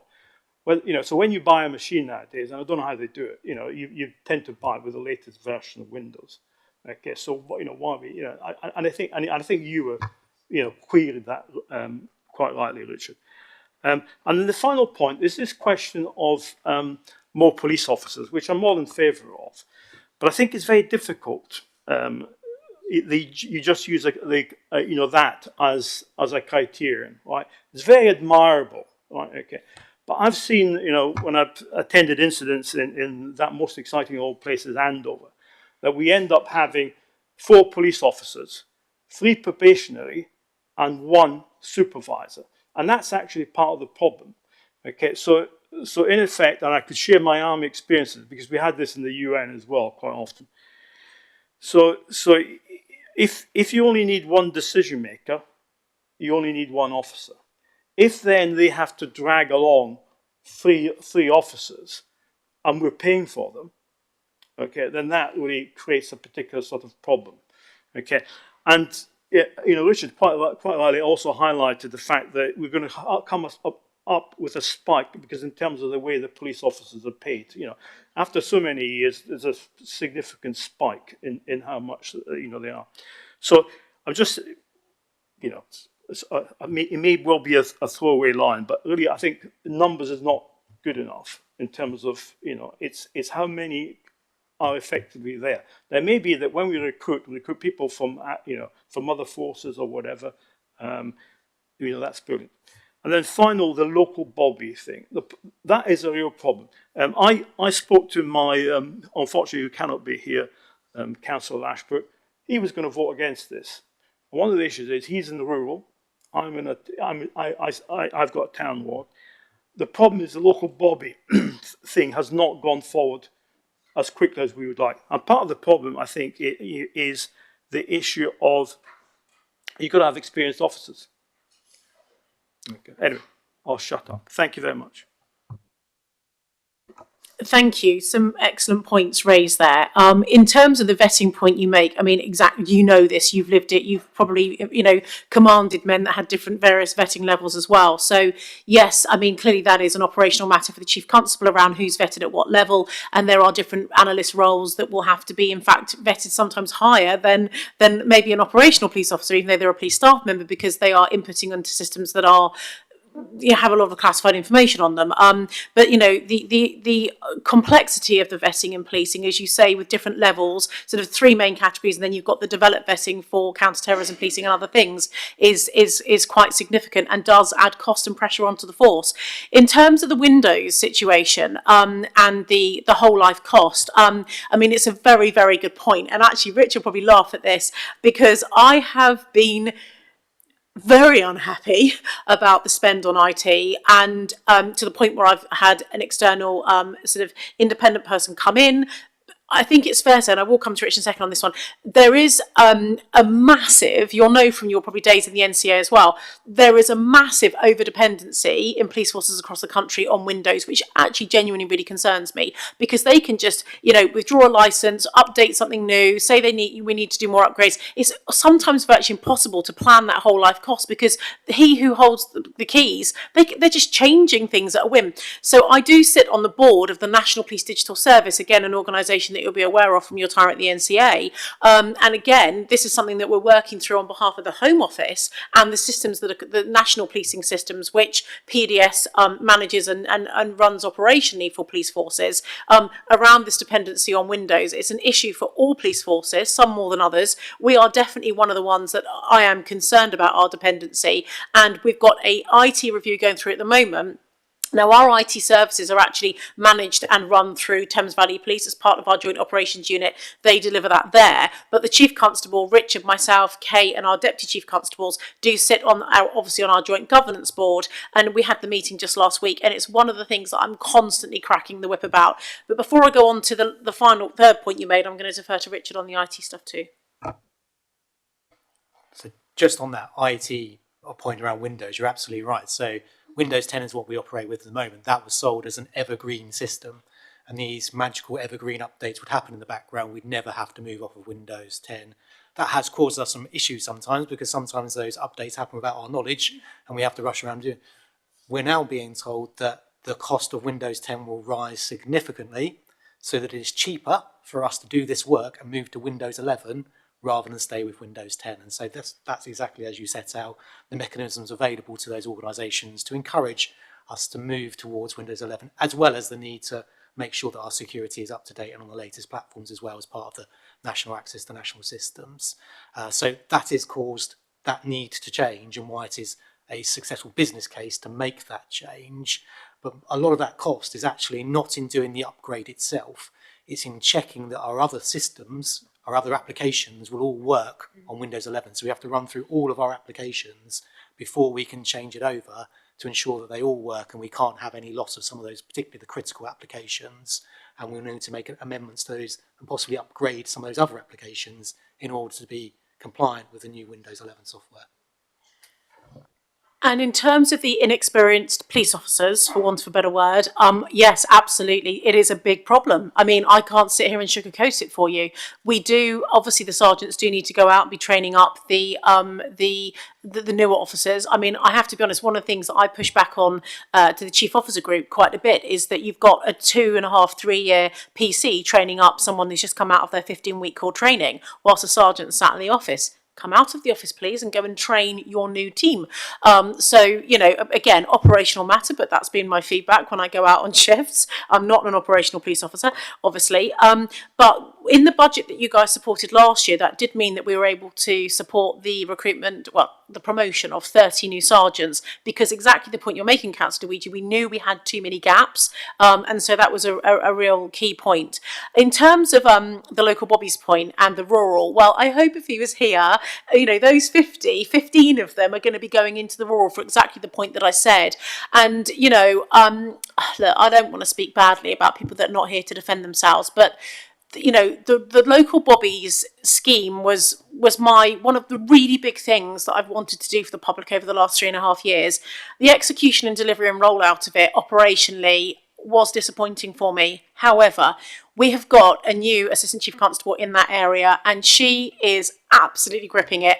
If any of you here represent rural areas, you will know that she is out with the NFU. She's weekly now. She's literally going out to barn meetings. You know, as I say, she and I met with Kit Malthouse, Danny Kruger from Wiltshire. You know, we had MPs, PCCs, you know, all there for that cross-border OCG stuff that's happening in rural areas. So I absolutely have always wanted more local bobbies in rural communities, and that's where the 15 are going. So we will have some positive news to bring you on that one in the future. And I hope that if your colleague was here, he then would have supported it. But I'm maybe being a bit cheeky in saying that. We've got Trevor next. Yes, thank you. Obviously gone through your proposed precept, which I'm very, very happy to support. I think it continues the good work that you've done over the last 3.5 years.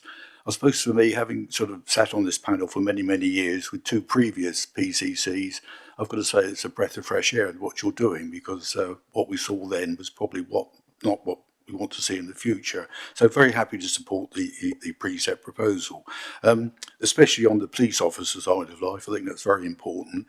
I suppose it's a sort of my old sort of chestnut really is, you know, are we at the bottom of the recruitment barrel to get all these new officers? Because obviously it's a continual process all the time, and I suppose my worry is, will we actually achieve that? So that's my question. But as I say, really happy to support your precept. Thank you. Thanks very much, and that's a really good point. That is the challenge. It's all very well and good having this extra money and saying we're going to have all these police officers, but in reality, I need to sit here before you and tell you it's probably going to take 18 months to get to 815, which is absolutely, he's not going to let me stray from that number. I tried to say 825 this morning before we came over. He was like, no, it's 815. But no, it's about recruiting them then and training them up and all the things that go along with that. Yeah, we have to make sure that we're maintaining the quality, that the training is good. The College of Policing have now said that the amount of personal safety training that new officers need to do is going up, to be taser trained, the requirements are going up, to use drones, everything just layers all the way throughout the whole system. Driver training, I'm pleased to say, is much better now and recovered, and people can get on their basic driver training courses very quickly now, which is good. So yeah, it's going to take us a good 18 months to get there, but I really hope that month on month now you should be seeing the improvements in your community. And I did have someone in Portsmouth say to me last week, God, you can't move anymore for a police officer, they're everywhere. I was like, good, that's what they need to be doing. So I just want all parts of Hampshire and the Isle of Wight to feel that way, that they have got the right visibility and the right number of police officers looking after their community. But I'm very grateful of you raising that point because it's a key one. There's another one. I mean, you did talk some time back about ex-service people coming in. Has that been a good recruitment area?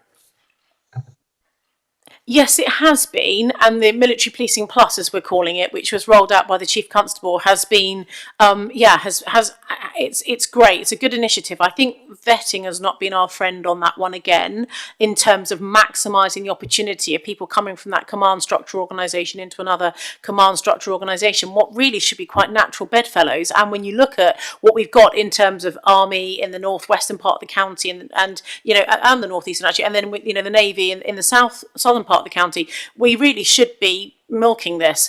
I think the problem is that when they're approaching the end of their service in the armed forces, when you have got people offering you a starting salary that's greater than the starting salary of a police officer, not where they'll be in 3 or 4 years' time, but the starting salary, and you can start literally next week.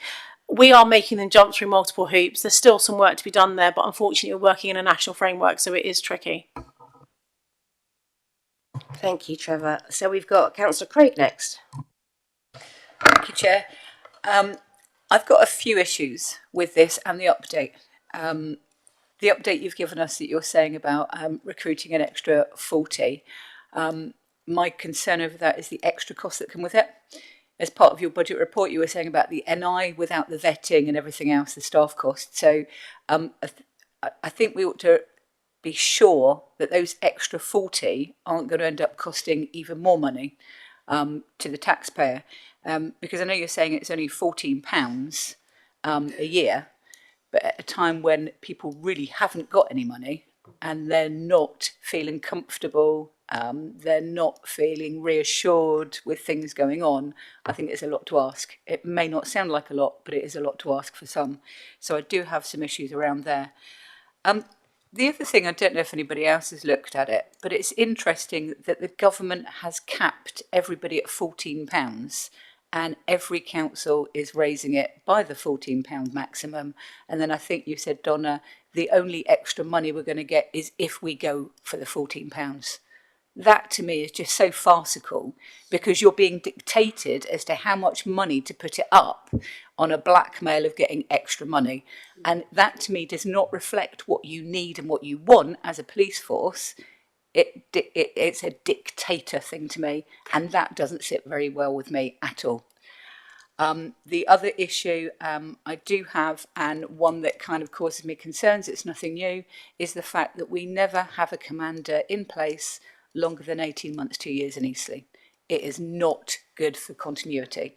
And that is another issue, because it's great you get another breath of fresh air that comes in, they change everything, 18 months, 2 years later, somebody else comes in, they want to change it again. So it's really not good. We do meet with our community safety partnership regularly, and just seems to be changing faces, and then people just, those partners just don't turn up because I think it's a waste of time. So to me, I'm not going to be supporting this. There's too many things that just don't sit right with me. So that's me. Thanks very much indeed. So the cost of the £2.6 million extra that we are getting as part of our share of that 100 million, Richard works out the cost of a new PC to be around £60,000. Now, in reality, the salary that you'll know there or thereabouts is about 31,000 when you add in a few extra little bits of London waiting and other things they can have. But we're factoring in several other things, such as their share of a police vehicle. Because we have to buy more cars, their share of police station space, desk space, their taser, their uniform, their personal safety training, their laptop, their phone, etc., and the increased license fees we have to pay to some of our software companies, because you've then got more end users using Pronto or different things as well. So we then also build in the fact that at years 3, 4, 5, we're not able to do that with a perfect science, because we do get, as Councillor Luigi said, a big jump in the budget pressure on year 4 when their salaries start to really jump up as well. So that's £60,000 I'm assured sat here today is costed with that money. Now, the reason that I am take away the extra 40 for a minute. Let's just look at what was proposed to you a week or 10 days ago when the budget report was published, is the fact that we are still not back to our 2010 policing numbers. So the reason that today I'm not saying, right, forget the 14, I'm just going to take the 40 because I've now got this windfall coming that I wasn't expecting. The reason I'm sat here advocating to you 90, in spite of the fact that we have just found out we're going to have 40 funded, is because we're still not back to our 2010 number, like I said. So we have got a much bigger population, much more crime complexity. We need these people. And I've been saying to you for the last 3.5 years that I thought we needed to get to plus 1,000 from where we were in January 2020. So for me, this is just giving me This is accelerating me by perhaps another 12 months by proposing today 90 rather than 50. If I could have turned up today and said, look, forget that now, trust me, I could have done. That's why last year the precept I proposed to you was the lowest in the country of any police and crime commissioner or deputy mayor, because I'm really cognizant of the point you're making that for a lot of people, this, it's just yet another thing they've got to fund that they just can't afford. It works out at 5.35%, and if you look at the upper tier authorities, you'll know that they're all at 0.35% in, adrift from what the upper tier authorities are going to be doing with the responsibility for social care as well. So we're not massively adrift from what everyone else, a lot of local authorities are having to do. The way that the governments work, they always build in the budget assumption that you're going to take that money. If I've given the wrong impression, it's not a blackmail, I have to say. That was my fault, I think, in terms of the way I worded it. In her letter that she sent to police and crime commissioners and chief constables yesterday, she does say, I'm offering you this money on the assumption that you are taking that £14. So she does say that. What she doesn't then go on to say, and I could test this, I suppose, is what would happen if we didn't do that. But there are going to be additional costs that will come with these new police officers that she is assuming that we can afford by taking the £14, such as the NI, such as more estates, such as da-da-da-da-da. So she is saying, look, I'm giving you the money to pay the salary, but some of those other bits you're going to have to cover. And because I'm assuming you're doing the 14, that's going to cover those additional costs. Now, actually, because we know that governments don't like the NI has not been fully funded for us, because we know there are always bits that slip through the nets, that £2.6 million could have actually recruited 43 police officers. We had the conversation this morning to be sensible and to go for 40 because we wanted to give ourselves the headroom for some of these other little nuances, exactly the point you're making, Councillor Craig, that, not everything is always funded in quite the straightforward way it should be. Those officers are going to be expected to do overtime because we're still under par to our 2010 number. Their NI won't be paid if they do overtime. So we're having to keep the cost of 3 police officers, like 180 grand a year, back to cover some of those other bits. And that's a conversation that we've had this morning to agree that before I came to you here. Good points you're making. In terms on the officer numbers and the budget, in terms of the Eastleigh Commander situation, you have actually had a few changes over the last couple of years.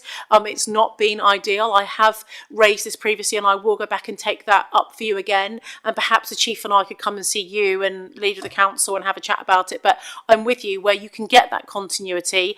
I absolutely, it's the best thing for communities, for you as public representatives. It's absolutely the right, it makes much stronger partnership working.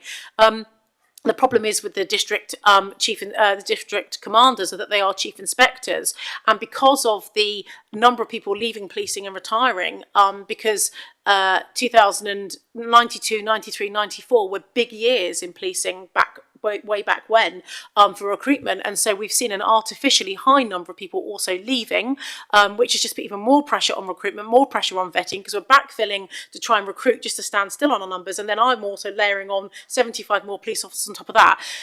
So that's meant that there've been more vacancies in superintendents and chief superintendents. So what you've seen is people who are ambitious, who are district commander, chief inspectors who want to move on and get promoted. You are one of the areas that has definitely suffered because of that. And I do think that, I think there's more to be done there, and I certainly think there's representation to be made.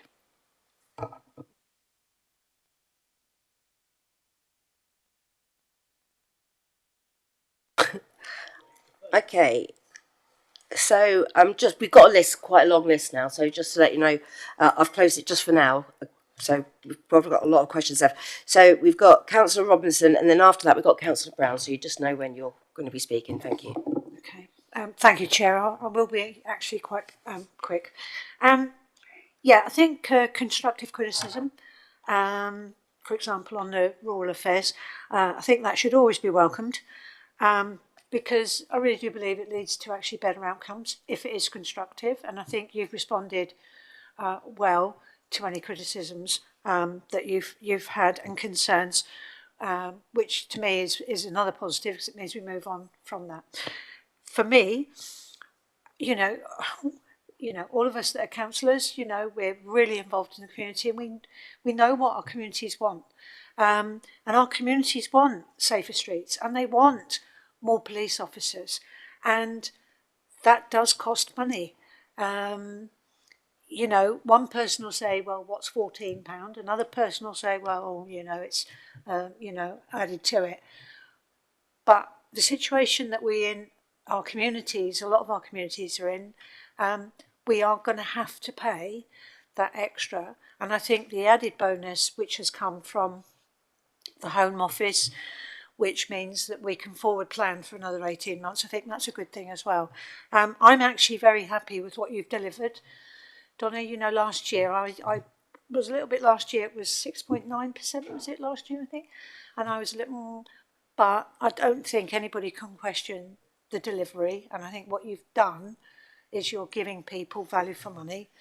So I, for one, will be supporting the increase in this precept. Donna, do you want to bring? No. Thank you very much. I'm grateful for the feedback and the comments. Councillor Brown. Thank you, Chair. I think for the extra sort of £1 a week that I'm going to pay, I think it's well worth it. It's my third meeting now, and my understanding of the police service is immeasurably better than it was last year. I didn't vote for you, of course, but I actually think you're doing a really good job. And so I'm fully in support of it. Thanks, Donna. This might be slightly impersonate, if you don't mind, I'm conscious of time. One of your colleagues actually did from Hayling Island, so I was very grateful to get a Labour vote.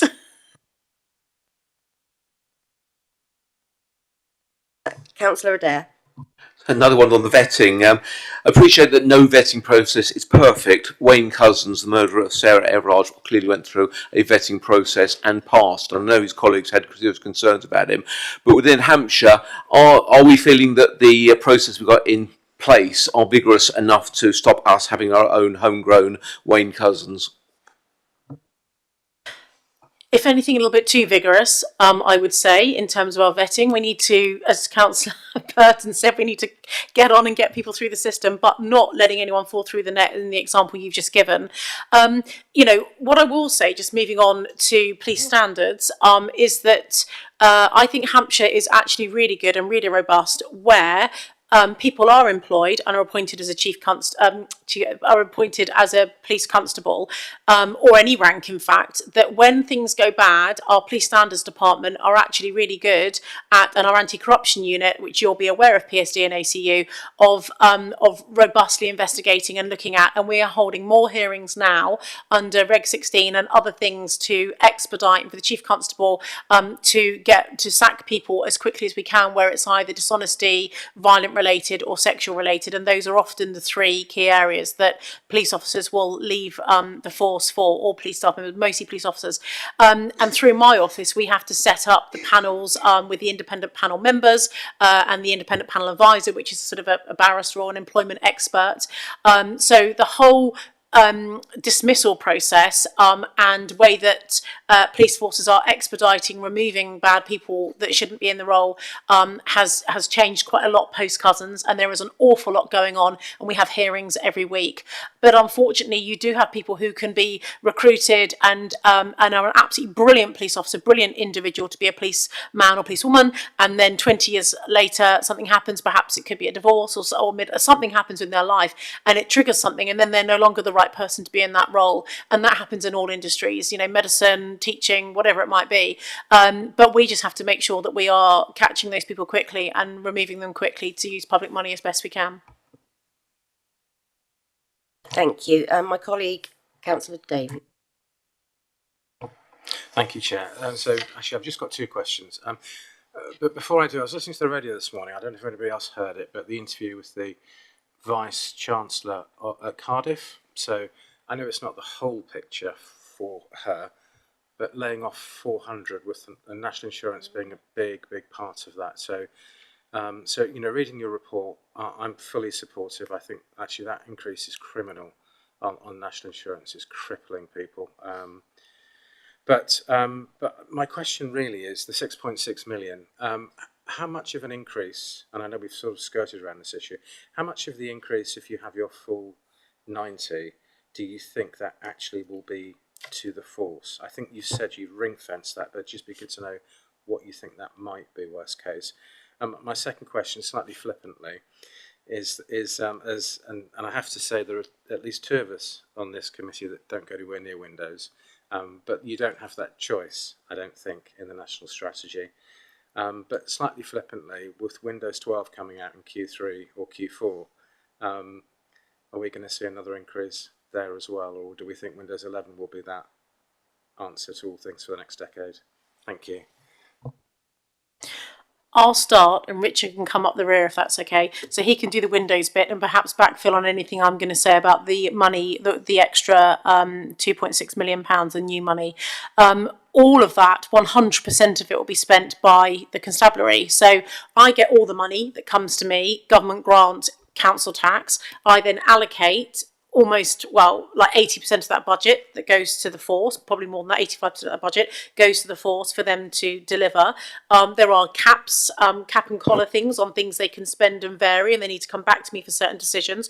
Contracts will come back to me. So Richard and I are speaking every week about bits in the force budget.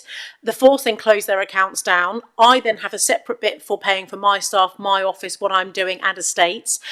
I then close my accounts down, and then the two come together to make the group accounts, if that makes sense. So we have it in two separate parts. But of that extra money, all of it will go to the force. And I'm going to pass over to Richard to do anything else he wants to say on that, plus the Windows. Thank you, Donna. So in terms of how that national grant has to be spent, we still don't know the details of it yet. But our expectation would be that the new grant would allow us to cover the national insurance costs as well, because that would be a reasonable cost of meeting the government's objective of the extra 13,000. So that's our working assumption. But should it not be, I think you'd be looking at a figure around about sort of £75,000, which we'd have to cover on the NI for those additional 40 officers. And so that's something which we can build in some sort of flexibility around. And in terms of Windows, so we are only just moving to Windows 11. No doubt at some point Microsoft will decide that it's a good idea to move everybody else onto Windows 12, not least because they don't want to be supporting all of these things. So we have to move to Windows 11. That has to be the case in order to make sure we're compliant with national security systems, but there is a good chance that this will come round again at some point, and that's something which we'll look to budget for in future years as well, to say we need to be alive to the potential for that change to keep happening going forwards. Thanks. Thank you. And I'm going to try and pronounce your name, Councillor Atwell. It's not easy. Donna, thanks for your report. I'm just looking at the results of this public survey that came back, and most people there support a £10 increase. And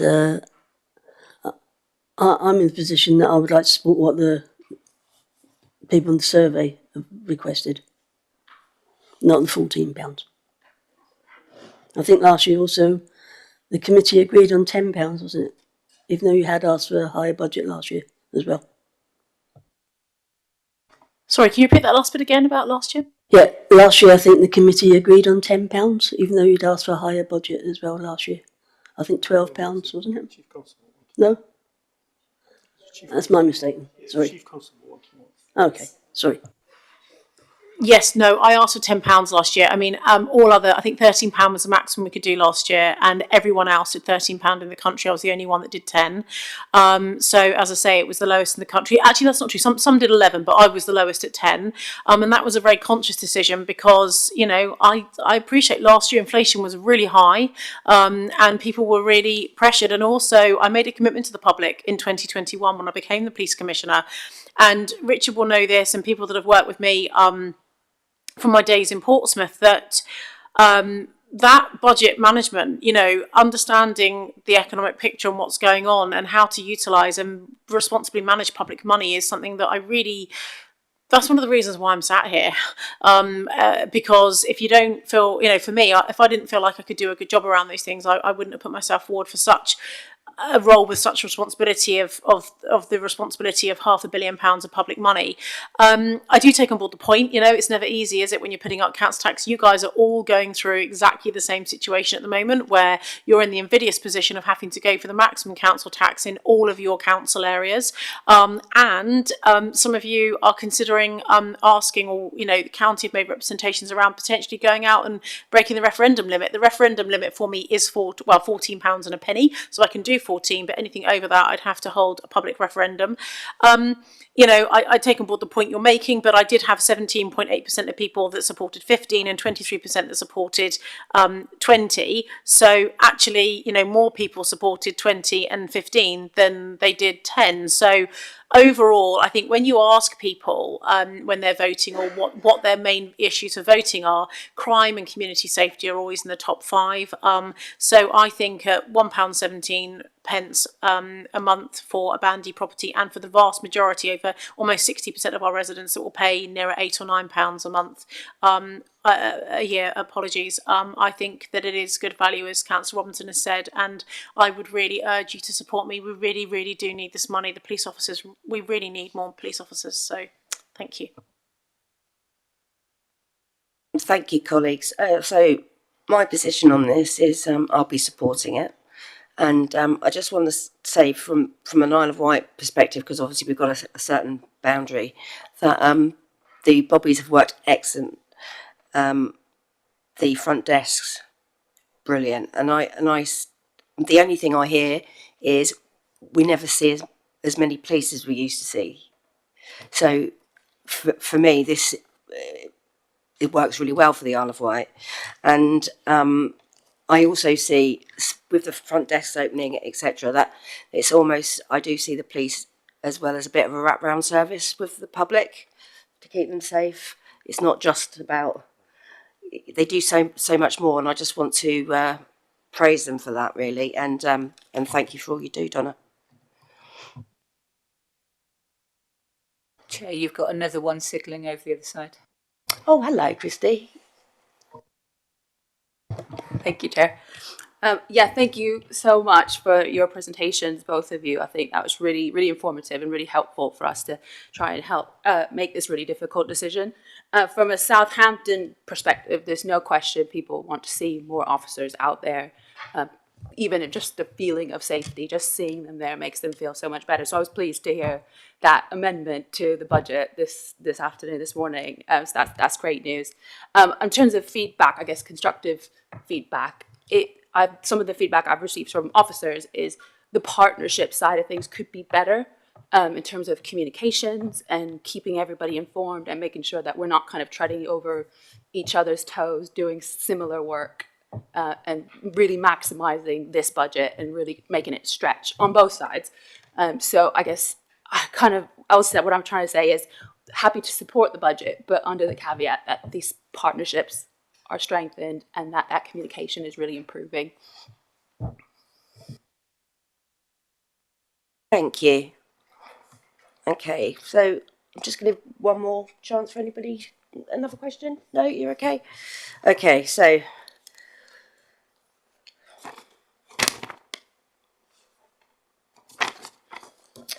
the recommendations are on page 21.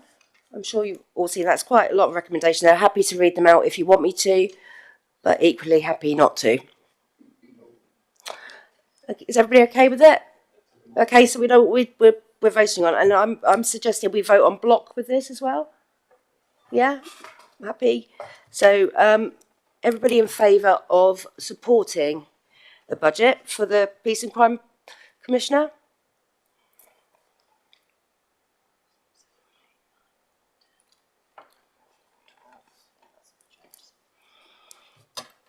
And against?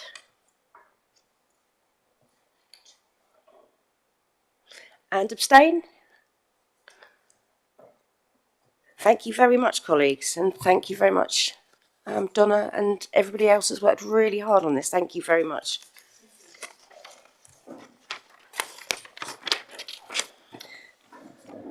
So we're now looking at the work programme.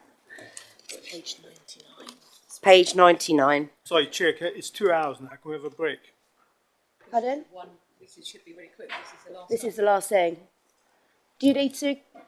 You can have 5 minutes if you want to. Yeah, no, I wouldn't stop anybody. Can you pause the recording, please, just for a minute?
And it's back in the room. Can we start the recording again? Thank you very much. That big brother. I'm swearing on. Okay, so we're back online. So we've just got to look at the work programme. Do any members have questions at all? Councillor Gregori. Yeah, I mean, I'm reasonably content with it. There are two issues I think that we need to look at, whether formally or informally. One is a national funding formula, okay, which basically penalises Hampshire to quite a significant thing. I think, I mean, we did discuss it last time. You know, we've been discussing it for years, basically. I think now, with a change of government, we really need to go back. And I think we need to start taking the initiative. That's the first one. And I think we really need to speak to Donna as well about it. I mean, my understanding was it was blocked by, by number 10 under the previous government. So that's the first one. The second one is we've got local government reorganisation coming up. That will have quite a significant impact on not just local government, but actually the whole structure of, I think, of policing. So next week, my understanding is that the government will send Hampshire a letter, telling us whether we're going to be fast-tracked or what exactly is going to happen, whether we're going to have a mayor elections next year, and so on and so forth, and that will impact, going forwards. And I think it might be useful to again have a discussion with the, PCC and our colleagues in the police to see what they think, even if it's just a. Now I know, having just spoken to Donna now, in both of those issues, she's been doing some work, especially in the local government reorganisation, which may address one of these issues of whether the police command structure, or whether that could be better aligned with local, with local government, and it might address some of the issues that Councillor Craig addressed in terms of the command structure. So in some of the forces we have borough commanders. They're not chief inspectors or superintendents, and that is a much more sturdy thing in there. Okay, and that's all I'd say or suggest. Considering, so I seen a letter yesterday saying that they'd be letting us know next week. I think maybe a briefing would be better. Yeah, I think a briefing or an informal chat. I don't think we necessarily need to do more than that at the moment. Clearly, as we go further along, I think we'll have to get more involved in various ways. Bear in mind as well that most of us are not county councillors, so the only people who seem to have a say in the reorganisation is the county council. What we need to do is make sure that we get much closer to the residents and the people, are in a position to represent the views and get the best possible outcome. Okay, I'll get onto that straight away, and we'll get that in the diary as soon as we can. Anybody else got any recommendations to it or anything? No? That's wonderful. So, end of meeting. Can we? We just need to. Oh, sorry. The as it is. Proposed recommendations. Sorry, can we just approve those, please? Is everybody okay with that? I'm sorry about that bit. And now we can end the meeting and stop the webcam.